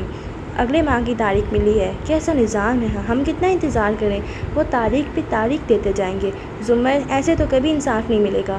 وہ شدید تکلیف میں لگ رہا تھا۔ زمر یک ٹک اس کی زخمی نظروں کو دیکھے گئی۔ یہ معاملات لمبے چلتے ہیں ساتھی، کوئی بات نہیں، ہم لڑتے رہیں گے۔ مجھے نہیں پتا، وہ سر جھٹک کر خفا سا چلتا گیا۔ زمر کے اندر کچھ ڈوب گیا تھا، وہ بار بار سی اس پہ ایک فکر مند متحیر سی نظر ڈالتی۔ حنین اور اسامہ کا بھائی گھر آ گیا تھا، یہ تو طے تھا، مگر کیا سعدی یوسف گھر آ گیا تھا؟ وہ کیا کرے، اور کیا وہ کبھی گھر آ پائے گا؟ مجھے یقین نہیں آ رہا تھا۔ ایک تو خواب لیے پھرتے ہو گلیوں، اس پہ تکرار بھی کرتے ہو خریدار کے ساتھ۔ ہارون عبید کی رہائش گاہ پہ وہ دوپہر سرد سی تپش لیے سارے کو جھلسا رہی تھی۔ سبزہ زار کی طرف کھلتی کھڑکی سے اندر جھانکو تو اپنے کلینک میں آبدار مخصوص کرسی پہ بیٹھی نوٹ پیڈ پہ کچھ لکھ رہی تھی۔ کھڑکی کی طرف اس کی کرسی کی پشت تھی اور یہاں سے اس کا نیم رخ دکھائی دیتا تھا۔ سرخ رومال میں بندھے بال، جھکی آنکھیں، زرد رنگت، سوکھے ہونٹ، وہ اداسی سے سر جھکائے لکھتی جا رہی تھی جب دروازہ کھلا۔ میں آج مزید کلائنٹس نہیں، اکتا کر بولتے اس نے نظریں اٹھائی تو رک گئی۔ یہاں سے دکھائی دیتے آدھے چہرے پہ واضح حیرانی ابھری۔ بابا، خیریت؟ سامنے چوکھٹ میں ہارون کھڑے تھے، کلف لگے شلوار سوٹ میں ملبوس۔ وہ مطمئن نظریں اس پہ جمائے ہلکی سی مسکراہٹ کے ساتھ آگے آئے۔ تم ٹھیک ہو آبی؟ آبی نے کرسی پہ پیچھے کو ٹیک لگائی تو اب اس کا چہرہ زیادہ واضح ہوا، اس پہ اداس مسکراہٹ رنگ گئی تھی۔ جی، آپ نے وعدہ کیا تھا نا، اس لیے اب ٹھیک ہوں۔ اوکے، تمہیں ایک کام کرنا ہے۔ وہ سامنے کرسی پہ براجمان ہوتے سادگی سے بولے تھے۔ آبدار کے ابرو اکٹھے ہوئے۔ جی، کیا؟ ہاشم نے نوشیروان کی ضمانت کروا لی ہے، اب وہ ٹرائل کو لٹکائے گا، تاریخ پہ تاریخ لیتا جائے گا، یوں فیصلہ نہیں آئے گا۔ تم نے صرف اس کو کنونس کرنا ہے کہ وہ اس کیس کو جلد انجام تک پہنچانے پہ رضامند ہو جائے۔ مگر بابا، اس نے مجھے پرپوز کیا تھا، اس دن سے اس کی کالز نہیں اٹھا رہی، اس کو اگنور کر رہی ہوں تاکہ وہ مجھ پہ دباؤ نہ ڈالے۔ اب میں کیسے اس کے پاس جا کر، یہ میرا مسئلہ نہیں ہے، تم اس کو کچھ بھی کہو مگر اس کو راضی کرو۔ تم چاہو تو کہہ دینا کہ اس پرپوزل پہ تم صرف تب غور کرو گی جب وہ اور اس کا خاندان تمام الزامات سے بری ہو جائے گا۔ بابا، اس نے بے یقینی سے انہیں دیکھا۔ میں اس پرپوزل پہ غور نہیں کروں گی، میں اسے جھوٹی امید کیوں دلاؤں؟ بعد میں جو ہوگا میں خود سنبھال لوں گا، ابھی کے لیے تمہیں اس کو راضی کرنا ہے۔ وہ زور دے کر بولے۔ آبدار کے لب پنس گئے، وہ کتنی ہی دیر صدماتی نظروں سے انہیں دیکھے گئے۔ اوہ، میں سمجھی تھی کہ بالآخر آپ میرے خیال کرنے لگے ہیں، مگر وہ سب، وہ وعدہ، وہ فارس کے متعلق کہی ہر بات، وہ سب آپ اپنے مفاد میں کر رہے تھے۔ آپ مجھے استعمال کر رہے تھے اور فارس کو بھی استعمال کرنا چاہتے ہیں۔ آپ صرف اسے میرا باڈی گارڈ بنانا چاہتے ہیں، ہے نا؟ آبدار، وہ قمیض جھاڑتے اٹھ کھڑے ہوئے، چہرے پہ سنجیدگی تھی۔ ہاشم سے تمہاری جان صرف تب چھوٹے گی جب وہ اپنے خاندان سمیت نیست و نابود ہوگا، اس کے لیے تمہیں وہ سب کرنا ہوگا جو میں کہوں گا۔ اب فیصلہ تمہارا ہے۔ آپ کو اندازہ ہے کہ ہاشم کے ساتھ اتنا خطرناک کھیل شروع کر کے آپ مجھے اتنے بڑے خطرے میں ڈال رہے ہیں؟ اس کی آنکھیں بھیگ گئی تھیں۔ اپنی خواہشات کی تکمیل کے لیے انسان قربانیاں تو دینی پڑتی ہیں، تمہیں بھی دینی ہوں گی، جیسے زمر صاحبہ دیں گی۔ آخری الفاظ زر لب کہتے اور پھر وہ مڑے اور لمبے لمبے ٹک بھرتے نکل گئے۔ آبدار کی آنکھوں سے آنسو ٹپ ٹپ گرنے لگے۔ ہم کو اس عہد میں تعمیر کا سودا ہے جہاں لوگ معمار کو چن دیتے ہیں دیوار کے ساتھ۔ وہ ایک پوش علاقے کی خوبصورت صاف ستھری کالونی تھی۔ قطار در قطار بنے اوپر بنگلے جدید تزئین اور آرائش کا نمونہ پیش کرتے نظر آ رہے تھے۔ رات تاریک ہو چکی تھی، آسمان پہ تارے جگمگا رہے تھے۔ ایسے میں ایک لمبی سی لش چمکتی BMW ایک کھلے گیٹ میں داخل ہو رہی تھی۔ پورچ میں آ کر وہ رکی، ڈرائیونگ ڈور کھلا اور سفاری سوٹ میں ملبوس منصور جیلانی باہر آتا دکھائی دیا۔ ہاتھ کے اشارے سے اس نے وہاں کھڑے گارڈز کو واپس جانے کا کہا اور تیز تیز چلتا لان چیئرز کی طرف آیا جہاں کوئی اس کا انتظار کر رہا تھا۔ میں معذرت چاہتا ہوں حاجی صاحب، مجھے دیر ہو گئی اور آپ کو انتظار کی زحمت سے گزرنا پڑا۔ خشک ہلکی سے مسافر کے لیے ہاتھ بڑھایا تو وہاں کھڑے فارس نے مسکرا کر گرم جوشی سے ہاتھ تھاما۔ جیلانی نے ایک نظر میز پہ رکھے 2 بریف کیسز کو دیکھا اور پھر کرسی کھینچ کر بیٹھا۔ فارس بھی اپنی کرسی پہ بیٹھا۔ وہ سردی میں کمی کے باعث جینس کے اوپر سیاہ ٹی شرٹ پہنے ہوئے تھا۔ چہرے پہ ہلکی مسکراہٹ تھی اور سنہری آنکھیں جیلانی پہ جمی تھیں۔ معذرت کرنا چاہتا تھا، میرا بھانجا بہت جلد باز اور جذباتی ہے، معاملات کی رموز نہیں سمجھتا۔ کان کی لو مسلتے اس نے معذرت خواہ انداز میں بات شروع کی۔ منصور جیلانی نے ناک سے مکھی اڑانے والے انداز میں ہاتھ جھلایا۔ ہم سب اس عمر میں ایسے تھے، مگر جب انسان کی عمر بڑھتی ہے تو ترجیحات اور کام کرنے کے طریقے بدل جاتے ہیں۔ خیر، آپ مطلوبہ رقم لے آئے؟ میں نہیں آیا ہوں، مگر چاہتا ہوں کہ آپ سعدی یوسف کو یہ بات نہ بتائیں۔ اس کو یوں کال کریں گویا ہم یہاں ملے ہی نہیں تھے، اور اسے معذرت کر کے تھوڑا بہلا کر اسے انٹرویو کے لیے بلا لیں۔ اس کا اعتماد دیں کہ یہ انٹرویو صرف اس کی سچائی کو دنیا کے سامنے لانے کے لیے کیا جا رہا ہے۔ اس کی آپ فکر نہ کریں۔ کوئی چائے پانی دیا یا نہیں آپ کو؟ وہ فون نکالتے ہوئے بولا تو فارس نے اسی طرح ٹیک لگائے بیٹھے ہاتھ اٹھا کر منع کیا۔ آپ ان کو گن لیں اور انٹرویو کنفرم کر دیں تو میں گھر جاتا ہوں۔ چلیں ٹھیک ہے، کوئی کمی بیشی ہوئی تو میرا PA صبح آپ کو فون کر کے بریف کیس کھولتے ہوئے اینکر کہہ رہا تھا، اور پھر یکا اس کے الفاظ لبوں پہ ٹوٹ گئے، ہاتھ ٹھہر گئے۔ اس نے ڈھکن پورا کھولا اور پھر چونک کر فارس کو دیکھا۔ وہ اسی طرح ٹانگ پہ ٹانگ جمائے بیٹھا مسکرا رہا تھا۔ یہ کیا ہے اور پیسے کہاں ہیں؟ اینکر نے ڈھکن میز تک الٹ دیا تو بریف کیس کا اندرونی حصہ روشنی میں واضح ہوا۔ اس میں کئی درجن CDs رکھی تھی جو سفید پلاسٹک کور میں محیط تھیں۔ اسے تو خیر میرا باپ بھی نہیں دے گا، اور گارڈ کو بلانے کی ضرورت نہیں ہے۔ میں سعدی یوسف نہیں ہوں، 2 دفعہ قتل کے جرم میں جیل جا چکا ہوں۔ بغیر آواز نکالے بندہ مارنا مشکل نہیں ہے میرے لیے۔ نہیں نہیں نہیں، تمہیں نہیں مارنا میں نے، ورنہ پھر سعدی کا انٹرویو کون کرے گا؟ اینکر نے بریف کیس ہاتھ مار کر نیچے گرایا اور غصے سے اس کو دیکھا۔ یہ دھمکیاں مجھ جیسے آدمی کو نہیں ڈراتی۔ اگر میرا مزید وقت ضائع نہیں کرنا تو تم جا سکتے ہو۔ اور ساتھ ہی اٹھ کھڑا ہوا، نتھنے پھلائے وہ غصے سے فارس کو دیکھ رہا تھا۔ جیلانی صاحب، فارس بھی پورے قد سے اٹھا اور جینس کی جیبوں میں ہاتھ ڈالے اس کو بہت سکون سے دیکھا۔ اگر میں تمہاری جگہ ہوتا تو ایسا نہ کرتا، ذرا تحمل سے ٹھہر کر پوچھتا ضرور کہ ان CDs میں کیا ہے، اور جانتے ہو ان میں کیا ہے؟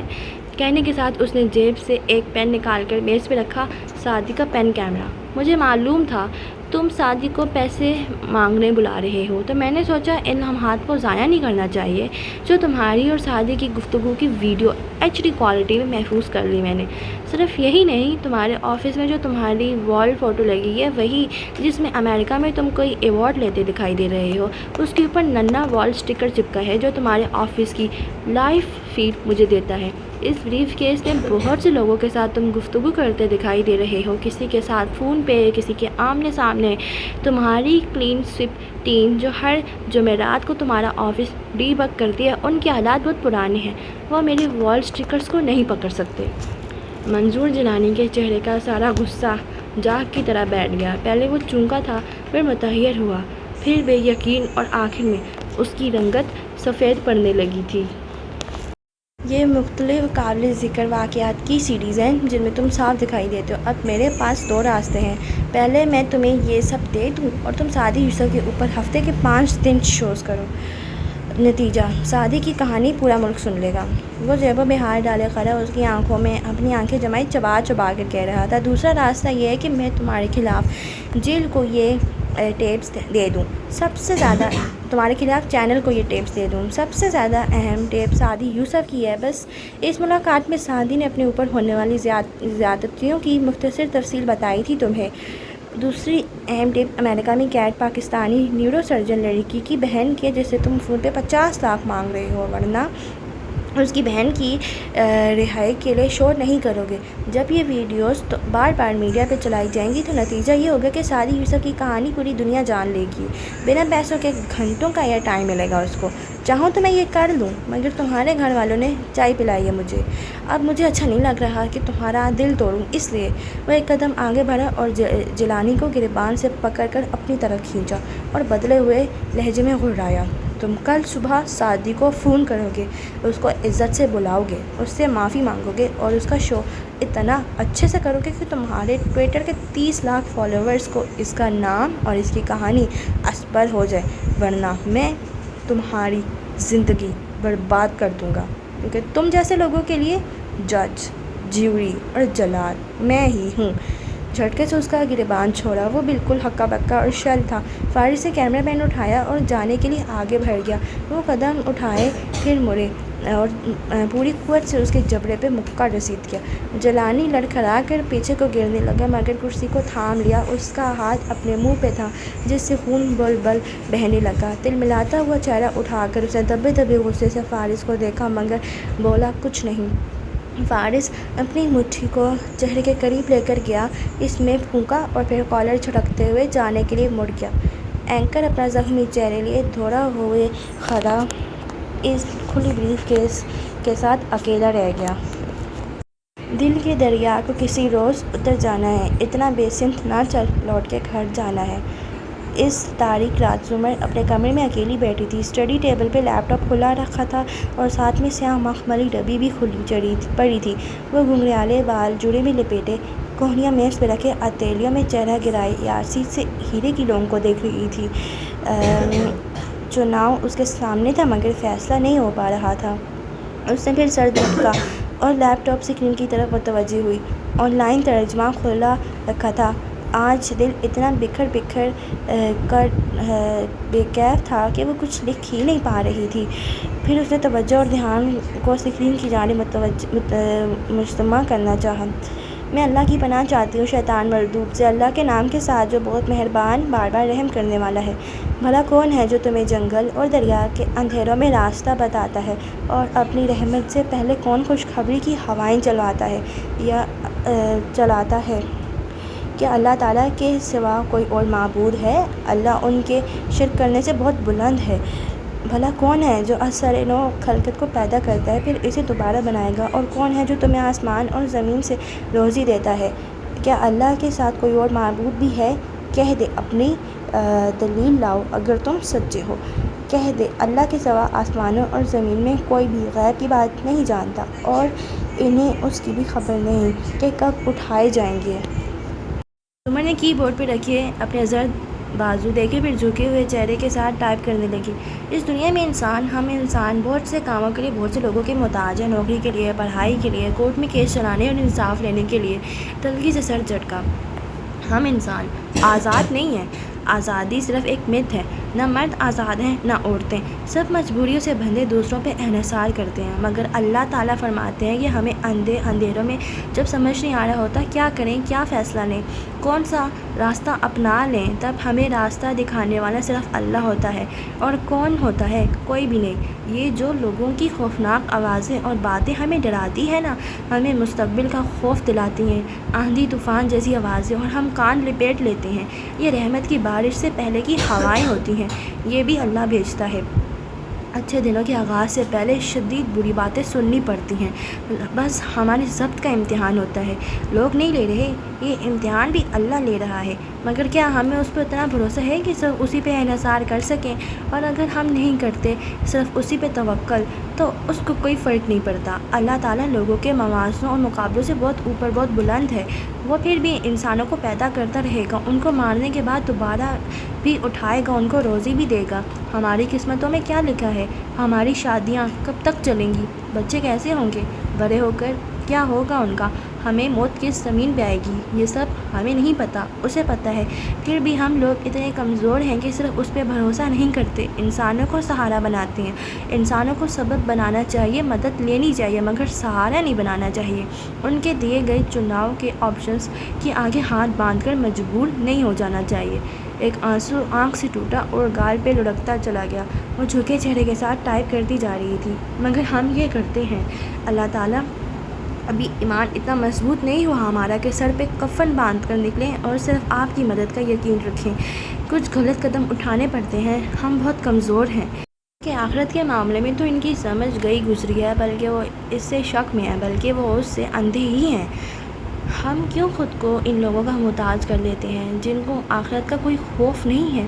انسان کے دل سے آخرت کا خوف نکل جائے، کیسے پتہ چلتا ہے اس کا؟ اس نے رک کر سوچا۔ آنسو سوکھ چکا تھا مگر نشان گال پہ ہنوز موجود تھا۔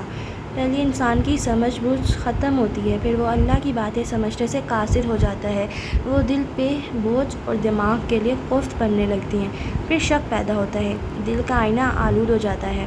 اور جب انسان وسوسوں کا علاج نہیں کرتا، ان کو جھٹکتا نہیں ہے اور ان کے مدلل جواب تلاش نہیں کرتا، صرف جھکنا کافی نہیں ہوتا، تو وہ اس شک کا پیچھے کرنے لگ جاتا ہے۔ شک اسے دور اندھیروں میں بھٹکا دیتا ہے اور وہ اندھا ہو کر بھٹکتا چلا جاتا ہے، بہتا چلا جاتا ہے۔ اور پھر اسے پچھلی آیت دیکھی، گویا الٹا چکر کاٹا ہو۔ اور پھر کون ہے جو انسان کو اندھیروں سے نکال سکتا ہے، راستہ بتا سکتا ہے سوائے اللہ کے؟ اوہ اللہ، میں کیا کروں؟ اس نے بازو بچھا کر ان پہ سر رکھ لیا اور آنکھیں بہت کرب سے بند کر لیں۔ سعدی یا فارس، بار بار وہ نام ذہن میں ابھرتے تھے۔ چناؤ مشکل تھا، ناممکن تھا۔ دروازہ کھلنے کی آواز آئی تو وہ سیدھی ہوئی اور سنجیدگی سے کان کے پیچھے بال ارستی کی بورڈ پہ انگلیاں چلانے لگی۔ اپنا لکھا گروپ پہ پوسٹ کیا اور دوسری ونڈو کھول لی۔ خنکیوں سے وہ دیکھ سکتی تھی کہ فارس کمرے میں داخل ہوا تھا، آستین کے کف موڑتا۔ وہ مدھم مسکراہٹ کے ساتھ اس کی طرف چلا آیا۔ اب خوش ہیں آپ؟ ہو گیا ہیرو کا انٹرویو؟ وہ اس کے کندھوں پہ جھک کر اس کے کان کے قریب کہہ رہا تھا۔ وہ اس وقت بیزار تھی، بہت بیزار۔ سنجیدگی سے ماتھے پہ بلیے ٹائپ کرتی رہی، بس ہوں کہا۔ تو پھر کیا کھلائیں گی آپ مجھے؟ ایک بہت اچھا آئس کریم پارلر ہے۔ وہ پیچھے سے جھک کر اس کی کرسی کے دائیں بائیں ہاتھ رکھے کہہ رہا تھا، جو اس وقت تک کھلا ہوتا ہے۔ آپ کی فیوریٹ آئس کریم ملتی ہے وہاں سے، چلیں گی؟ میں کام کر رہی ہوں فارس، وہ اسکرین پہ نگاہیں جمائے سنجیدگی سے بولی تھی، گویا اسے نظر انداز کے رکھا، مگر اسے جیسے سنا ہی نہیں تھا۔ اور اگر آپ چاہیں تو اس کے قریب ایک دوسرے اچھے ریسٹورنٹ میں بھی جا سکتے ہیں ہم، جہاں پر اس کے بالوں پہ ٹھوڑی رکھے وہ اپنی دھن میں کہہ رہا تھا، جب زمر نے جھٹکے سے اسکرین نیچے گرائی اور گھومی۔ ہم ریسٹورنٹس اور کافی شاپ نہیں جا سکتے فارس، کیا تمہیں احساس ہے کہ سعدی کو کیا ہو گیا ہے؟ وہ بیمار ہو چکا ہے، وہ مست ہو چکا ہے۔ ہم عدالت میں ایک IPP کے خلاف کیس لڑنے جا رہے ہیں، ہمیں کیس کی تیاری کرنی ہے، آئس کریم اور کھانوں کے لیے وقت ہے ہمارے پاس۔ غصہ کسی اور کا تھا، نکلا کسی اور پہ، دل کسی اور نے توڑا تھا، چھپا کسی اور سے لیا۔ وہ سرخ چہرے اور جذبات سے کانپتی آواز سے بولی تھی۔ فارس کی مسکراہٹ غائب ہوئی، کرسی سے ہاتھ ہٹا کر تیزی سے سیدھا ہوا، ایک خاموش مگر برہم نظر اس پہ ڈالی، پھر سلٹ سے میز پہ رکھی چابیاں اٹھاتا باہر نکل گیا، دروازہ ٹھا سے بند کیا۔ وہ کرسی پہ اکیلی بیٹھی رہ گئی، زور سے بند ہوئے دروازے کی کپ کپاتی آواز سنتی رہی، چند لمحے گہری سانس لیتی رہی۔ اس کی آنکھوں میں پانی تھا اور چہرہ جھکا ہوا تھا۔ ایک دم اس نے چہرہ اٹھایا۔ جو فیصلہ اتنے دن سے نہیں ہو پا رہا تھا، وہ اس لمحے اس گھڑی میں ہو گیا۔ چناؤ ہو گیا تھا۔ وہ تیزی سے اٹھی اور ننگے پاؤں باہر کو بھاگی۔ فرش میں کھڑا خفگی سے بڑبڑاتا کار کا لاک کھول رہا تھا۔ اس کے کان سرخ تھے اور ماتھے پہ سلوٹیں پڑی تھی جب وہ دوڑتی ہوئی بیرونی دروازے کی چوکھٹ تک آئی۔ آئی ایم سوری، فارس نے ایکسپرٹ نظر اٹھا کر دیکھا اور پھر سر جھکا کر دروازہ کھولنے لگا۔ وہ دوڑ کر آگے آئی اور کار کا دروازہ پکڑ لیا۔ فارس نے رک کر انہیں برہم نظروں سے اسے دیکھا اور پھر وہ چونکا، آنسو اس کے گال سے لڑک رہے تھے۔ آئی ایم سوری کہ میں نے تمہیں جانے دیا. میں کام کر رہی ہوں کیس پہ، کیونکہ وہ کبھی ٹھیک نہیں ہوگا اگر ہم یہ کیس نہ جیتے تو. آئی ایم سوری کہ میں نے تمہیں جانے دیا، مگر میرے پاس اختیار تھا تمہیں جانے دوں یا کیس پہ کام نہ کروں. وہ دروازے کے اوپر دونوں ہاتھ جمائے بہتے آنسوؤں کے ساتھ کہہ رہی تھی. فارس کے ماتھے کی سلوٹیں ویسی ہی تھی، البتہ تاثرات کی سختی کم تھی. میرے پاس چوائس تھی، تم یا شادی. میں فیصلہ نہیں کر پا رہی تھی. تاروں جیسے آنسو ٹوٹ ٹوٹ کر اس کی گردن پہ لڑک رہے تھے. موٹی خوبصورت گھمریالی لٹوں کے حالے میں اس کا زرد چہرہ بہت دکھی لگتا تھا. فارس کی پیشانی کی شکلیں کم ہوتی گئیں. میں تمہیں نہیں جانے دے سکتی تھی. میں شادی کو بھی واپس لانا چاہتی تھی. میں ایک کا چناؤ کر سکتی تھی. فارس نے ترہم سے اسے دیکھا. زمر، تم لوگ خواہ مخواہ اتنا خوار کر رہے ہو خود کو. ٹرائل کبھی نہیں چلے گا. 1 سال سے پہلے تو شروع نہیں ہوگا. ہاشم کبھی کیس نہیں چلنے دے گا. مگر وہ نہیں سن رہی تھی. میرے پاس چناؤ کا اختیار تھا، مگر فارس میں تمہیں نہیں چنوں گی. وہ نفی میں سر ہلا کر کہہ رہی تھی. اس کی بھیگی آنکھیں زخمی تھیں. کیونکہ تم میرے ہو. جو میرا ہے وہ میرا رہے گا. میں تمہیں نہیں چنوں گی کیونکہ کوئی بھی تمہیں مجھ سے دور نہیں کر سکتا. اس کے چہرے کی آخری شکن بھی جاتی رہی. گہری سانس لے کر اسے دیکھے گیا. تو کون تمہیں مجھ سے دور کر رہا ہے سوائے تمہارے اپنے؟ اور میں شادی کو بھی نہیں چن رہی. اسی طرح روتے ہوئے کہہ رہی تھی. میں کیوں چنوں اس کو؟ میں مجبور نہیں ہوں. میرے ہاتھ بندھے ہوئے نہیں ہیں. میں کسی انسان کے سامنے مجبور نہیں ہوں. انسان اندھیروں میں راستہ نہیں دکھا سکتے. میں نے اپنا چناؤ کر لیا ہے. ہتھیلیوں کی پشت سے گال رگڑتے ہوئے اس نے چند گہری سانس لے کر خود کو سنبھالنا چاہا. آنسو پھر بھی ابل رہے تھے اور ناک اور گال گلابی پڑ رہے تھے. میں فارس کو نہیں چنوں گی. میں شادی کو نہیں چنوں گی. میں زمر کو چنوں گی. میں خود کو چنوں گی. اٹھی گردن اور مضبوط آواز سے وہ چہرہ صاف کرتے ہوئے بولی تھی. میں وہ کروں گی جو زمر کو کرنا چاہیے. ظلم زمر کے ساتھ بھی ہوا تھا. سب اپنی زندگی شروع کر سکتے ہیں سوائے میرے. زمر کو انصاف چاہیے. یہ صرف شادی کے لیے نہیں ہے، یہ زمر کے لیے بھی ہے. مجھے بھی اس وقت سکون نہیں ملے گا جب تک میں ان لوگوں کو تباہ ہوتے نہ دیکھ لوں. میں زمر کو چن رہی ہوں اور زمر بہت اچھی اداکارہ ہے. اب کہ وہ آنکھیں سکیڑ کر غور سے اسے دیکھ رہا تھا. زمر، اگر کوئی بات ہے تو تم مجھے بتاؤ. ایک دفعہ پہلے بھی تم روتے ہوئے کمرے میں آئی تھی. تمہیں دمے کا اٹیک ہوا تھا اور تم درختوں کی باتیں کر رہی تھی. وہ آگے بڑھا اور نرمی سے اس کے ہاتھ تھام لیے. بعد میں عدالت میں تم نے بتایا مجھے اس رات تم نے حقیقت جان لی تھی. اب میں سمجھ نہیں پا رہا کہ کیا ہوا ہے، مگر کچھ ہوا ہے ضرور. مجھے بتاؤ، وہ نرمی سے پوچھ رہا تھا. وہ بھیگے چہرے کے ساتھ مسکرا دی اور نفی میں سر ہلایا. میری ڈپریشن، میرا ذہنی دباؤ بہت بڑھ گیا تھا. مجھے لگتا تھا میں اس کیس کی وجہ سے تم سے دور ہو جاؤں گی، مگر نہیں. آپ کے وہ دھلے دھلائے چہرے اور گلابی آنکھوں کے ساتھ مسکرا کر بولی. جو میرا ہے وہ میرا رہے گا. مجھے تمہیں نظر انداز یا ناراض کرنے کی ضرورت نہیں ہے. ہم اچھی امید اور اچھی تیاری کے ساتھ بھی یہ کیس لڑ سکتے ہیں، اور تم جب کہو گے ہم ڈنر پہ بھی جا سکتے ہیں. وہ ہلکا سا مسکرا دیا. تنے اعصاب ڈھیلے پڑے. وہ جو لمحے بھر کے لیے وہ ڈر گیا تھا کہ کچھ ہوا ہے، وہ وہم بھی ذہن سے جاتا رہا. اس نے نرمی سے اپنے قریب کیا اور اس کا سر اپنے کندھے سے لگا کر چند لمحے تھپکتا رہا اور بہت محبت سے دھیرے سے بولا. آئی ہیٹ یو چڑیل. وہ ایک جھٹکے سے الگ ہوئی. بھیگی گلابی آنکھوں میں ایک دم ڈھیر سارا غصہ اود آیا. کیا کہا؟ وہ بے یقین بھی تھی.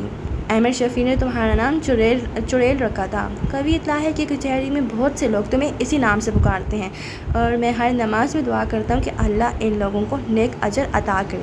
وہ کار کا دروازہ کھولتا کہہ رہا تھا اور زمر نے بہت مشکل سے اپنی ہنسی روکی. چہرے پہ خفگی تاریکی. وہ چٹک کر بولی. اگر تمہیں مجھ سے ذرا سی بھی محبت ہوتی تو تم میرے بارے میں ایسی باتیں کرنے والوں کے دان توڑ دیتے. آپ کو کس نے کہا کہ مجھے آپ سے محبت ہے؟ میں نے تو آپ کی دولت کے لیے آپ سے شادی کی تھی. دولت سے یاد آیا، میرے پیسے کہاں ہیں؟ ہاں. وہ اندر بیٹھ چکا تھا اور وہ اس کی کھڑکی پہ جھکی ناراضگی سے کہہ رہی تھی. پیسوں کو ہاشم کاردار ٹریس نہیں کر سکا. آپ نے سوچا بھی کیسے کہ وہ آپ کو مل جائیں گے؟ جائیے زمر بی بی، جوتے پہن کر آئیں، پھر میں آپ کو ڈنر پہ لے کے جاؤں گا. ہاں، وہ بھی میرے پیسوں سے ہوگا.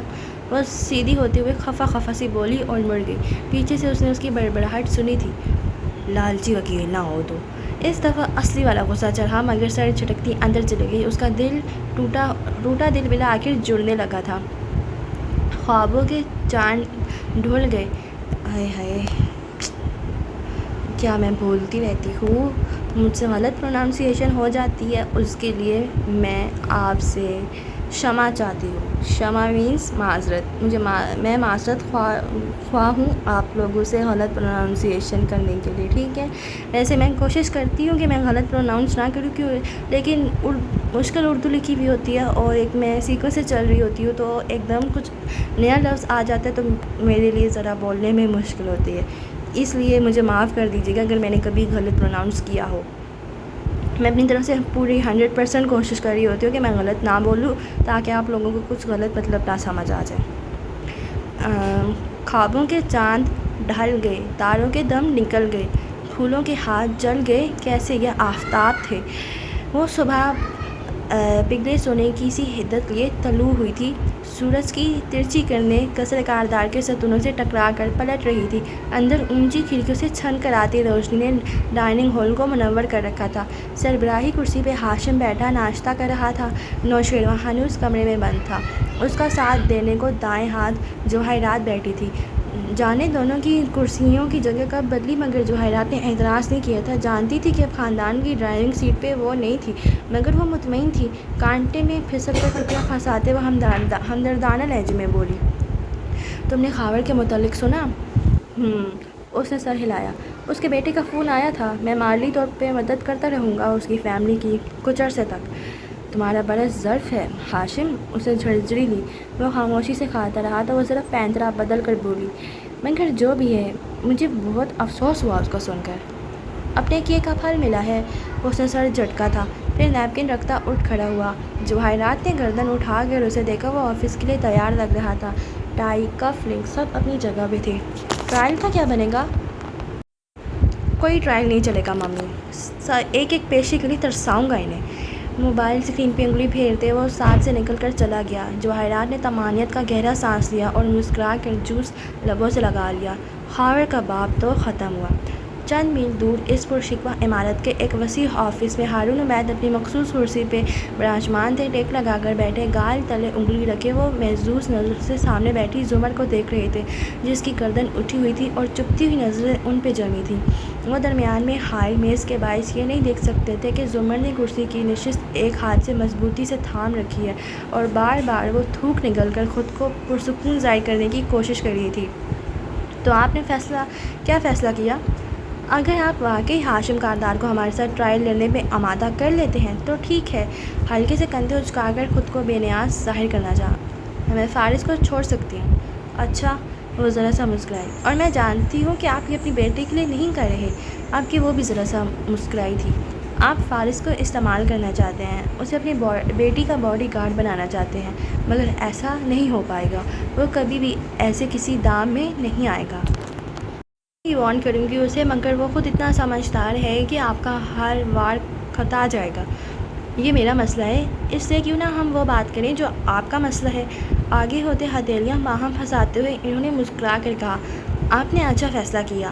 اپنے بوجھ کو کسی کی زندگی سے نکال کر اسے ہلکا کرنے کا فیصلہ بہت اچھا رہتا ہے۔ آپ کو اور کچھ نہیں کرنا، بس اس کی زندگی سے نکل جانا ہے۔ مگر ٹرائل کے بعد ہم ٹرائل جیتے یا ہاریں اس وقت کا انتظار نہیں کروں گی میں، مگر کم از کم جب اتنا کیس چل چکا ہوگا کہ مجھے لگے آپ نے اپنا وعدہ ایفا کر دیا تو میں اسے چھوڑ دوں گی، اور اگر آپ نے ایسا نہ کیا تو۔ کمرے میں لمحے بھر کو سناٹا چھا گیا، مگر زمر نے اداکاری جاری رکھتے ہوئے اسی بے نیازی سے شانے اچکائے۔ جب میں آپ پہ اعتبار کر رہی ہوں تو آپ کو بھی مجھ پہ یقین کرنا چاہیے، مگر ہو سکتا ہے کہ یہ صرف آپ کی چال ہو، آپ صرف وعدہ کرنے کی اداکاری کر رہی ہوں اور اپنا مطلب نکل آنے کے بعد آپ اپنی بات سے پھر جائیں۔ ایسے میں مجھے تو کوئی فائدہ نہیں ہوگا نا۔ ان کی زیرک نگاہیں اندر تک اتر رہی تھی۔ زمر کا دل زور زور سے دھڑکنے لگا، مگر چہرے پہ مسکراہٹ برقرار رہی۔ ٹھیک ہے، آپ نے یقیناً کوئی کانٹریکٹ بنوا رکھا ہوگا، لائیے میں دستخط کر دیتی ہوں۔ آپ وکیل لوگ ہر کانٹریکٹ سے نکلنے کے سراغ ڈھونڈ لیتے ہیں، میں ایسی غلطی نہیں کروں گا۔ تو آپ بھی میری گفتگو ریکارڈ کر رہے ہوں گے یقیناً، تاکہ مجھے بلیک میل کر سکیں۔ ایسا بھی نہیں ہے، انہوں نے نفی میں سر ہلایا، کیونکہ آپ بہت متعدد الفاظ کا چناؤ کر رہی ہیں۔ اگر اس منظر کی ویڈیو بنا کر میں فارس کو دکھا بھی دوں تو آپ وکٹم لگیں گی اور میں ولن۔ یوں فیصلہ آپ کے حق میں ہو جائے گا، مگر میں ایسا نہیں چاہتا۔ پہلی بار زمر کو محسوس ہوا کہ کمرے میں تناؤ اور گھٹن بڑھ گئی ہے۔ خطرے کا سائرن کہیں دور زور زور سے بجنے لگا تھا۔ کوئی آواز مگر سنائی نہیں دیتی تھی، صرف سرخ بتی جلتی بجھتی دکھائی دیتی تھی۔ کسی نے اندر کہا کہ اٹھو اور چلی جاؤ، لعنت بھیجو اس کیس پہ، سعدی کو سمجھا لینا۔ مگر جس کا اندر زیادہ زور چلتا تھا تو اس نے اس آواز کو دبا لیا، کیونکہ زمر کا انتخاب زمر نے کر لیا تھا۔ تو پھر کیسی ضمانت چاہیے آپ کو مجھ سے؟ انہوں نے جواب دینے کی بجائے میز پہ کھڑا کر کے سیدھے رکھے ٹیبلٹ کی طرف توجہ مبذول کی اور اسکرین کو چھو کر کچھ دیکھنے لگے۔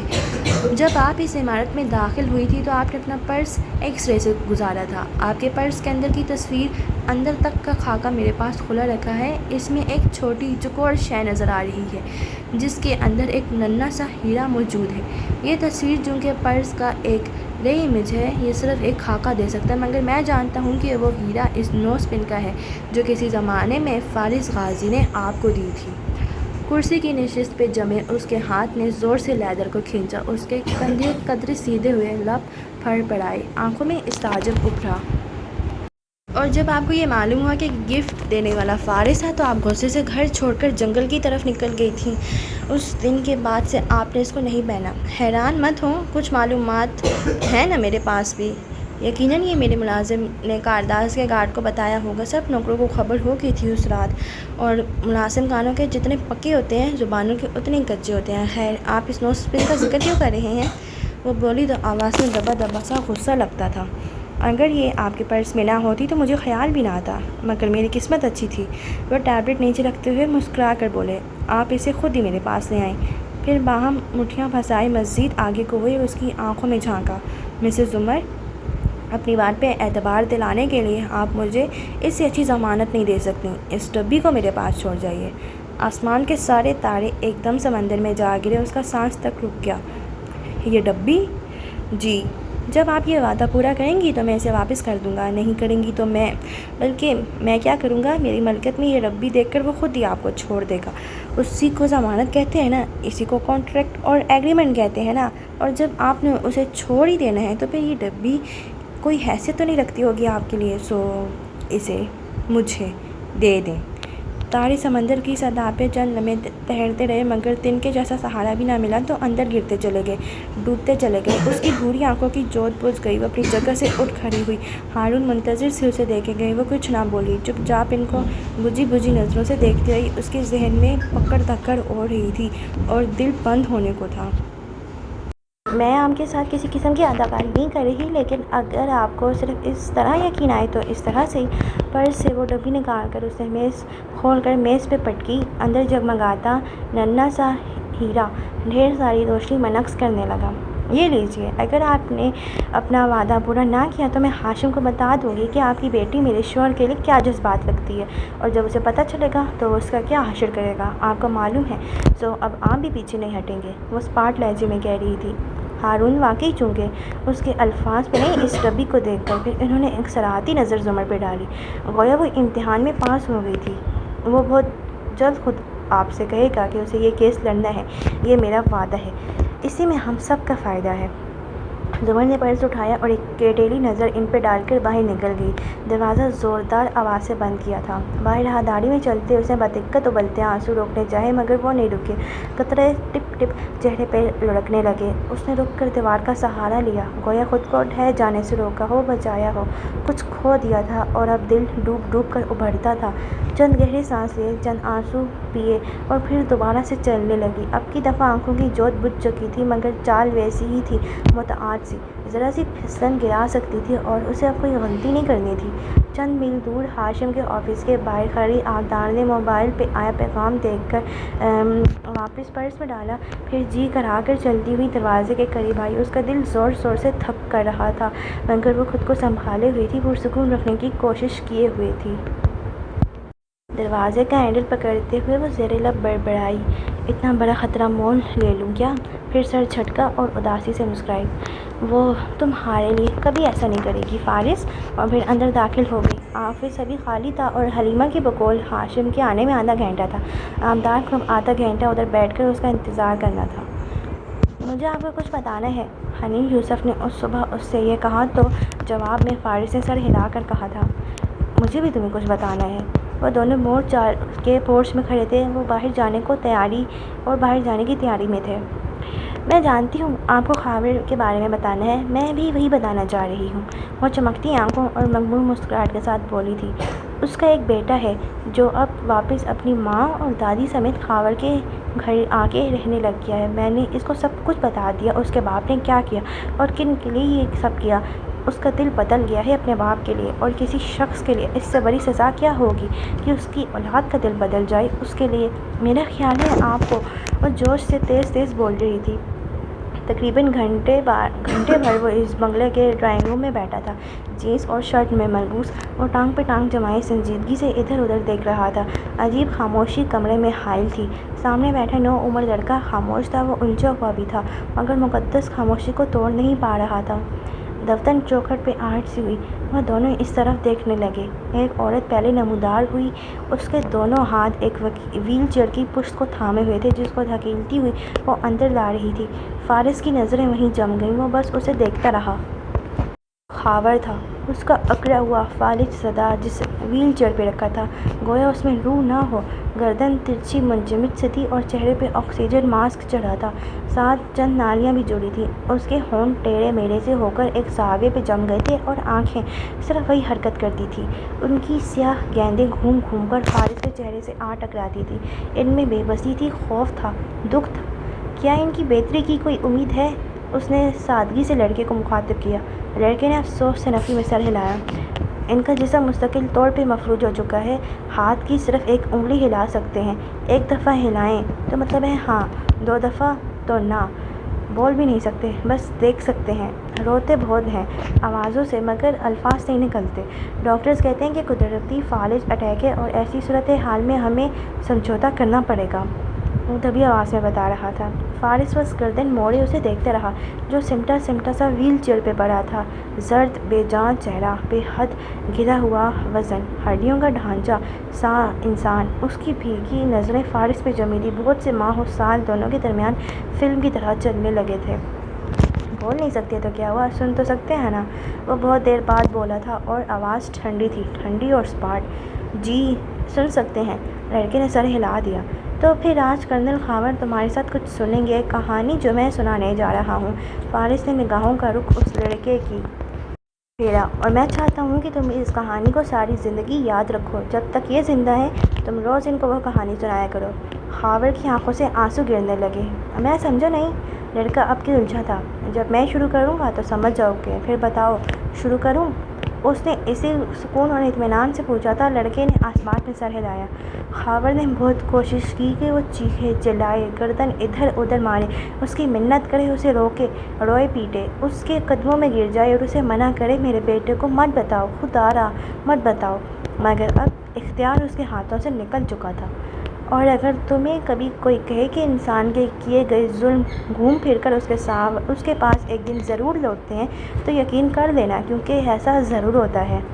ادھر حنین موڑ 4 کے لاؤنج میں بیٹھی ٹی وی دیکھتے ہوئے ڈرائی فروٹ کھا رہی تھی۔ زمر ابھی بھی لوٹتی تھی اور خاموشی سے ادھر ادھر بیٹھی تھی، گویا ذہن کہیں دور الجھا ہوا ہو۔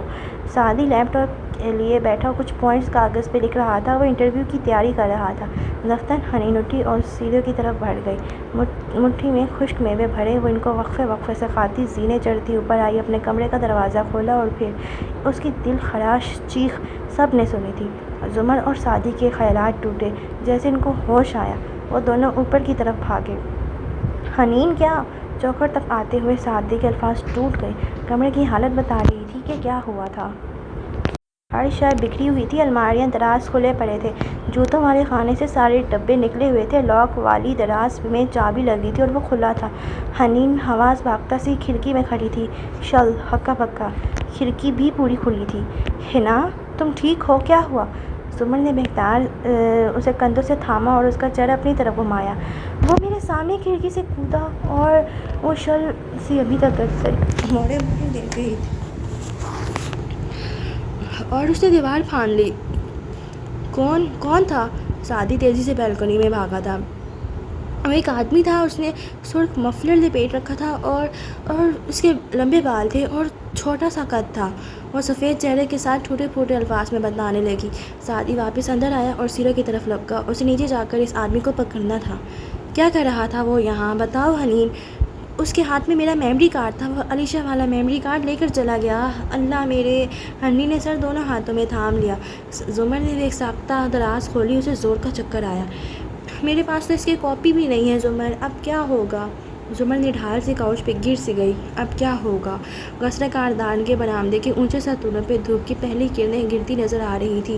ہاشم موبائل دیکھتا زینو اترتا نیچے آ رہا تھا، اس کی کار سامنے منتظر سی کھڑی تھی۔ شوفر دروازہ کھولے ہاتھ باندھے کھڑا تھا۔ وہ جیسے ہی کار کے قریب آیا، ایک گارڈ سامنے سے تیز تیز چلتا اس طرف آتا دکھائی دیا۔ سر! اس نے عجلت میں پکارا۔ ہاشم نے نظر اٹھا کر اسے دیکھا۔ کیا ہے؟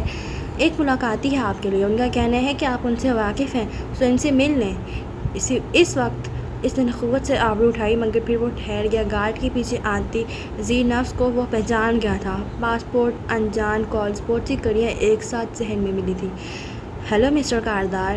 وہ قدم قدم چلتی ان کے سامنے آ کھڑی ہوئی اور اپنے ہیروں کی انگوٹھیوں سے مزین ہاتھ سے کان کے پیچھے بال الستی نرمی سے بولی۔ میں یہ جاننے میں غیر کہ کس کے لیے کام کر رہی ہوں، آپ کے لیے بہت کچھ کر چکی ہوں پہلے، اب بھی فارس غازی کے خلاف آپ کی مدد کرنے کے لیے تیار ہوں۔ آپ کی تعریف؟ وہ انجان بن کر بولا تھا۔ چہرے کی تمام بیزاری اور کلفت غائب ہو چکی تھی۔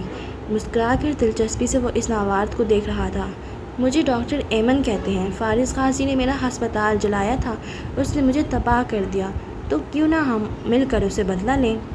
ہاشم کی مسکراہٹ گہری ہوئی۔ تو وہ آپ تھیں، سعدی یوسف کا پاسپورٹ چرانے والی، اور یقیناً پاسپورٹ کے علاوہ بھی بہت کچھ ہوگا آپ کے پاس۔ مسکرا کر آسمان پہ سر ہلاتا وہ کہہ رہا تھا۔ وہ آپ تھیں، ہے نا؟ اور یہاں پر جو ہے ہمارا اس چیپٹر کا اینڈ ہوتا ہے، اور انشاءاللہ نیکسٹ چیپٹر میں کل سٹارٹ کروں گی۔ تب تک کے لیے مجھے اجازت دیں، اور اس سے پہلے آپ لوگ میری ویڈیو کو لائک کر دیں اور کمنٹس کر دیں، اور میرے چینل کو سبسکرائب کر کے بیل آئیکن بھی پریس کر دیں تاکہ آنے والی ویڈیوز آپ تک پہنچیں۔ Okay, bye bye, take care, اللہ حافظ۔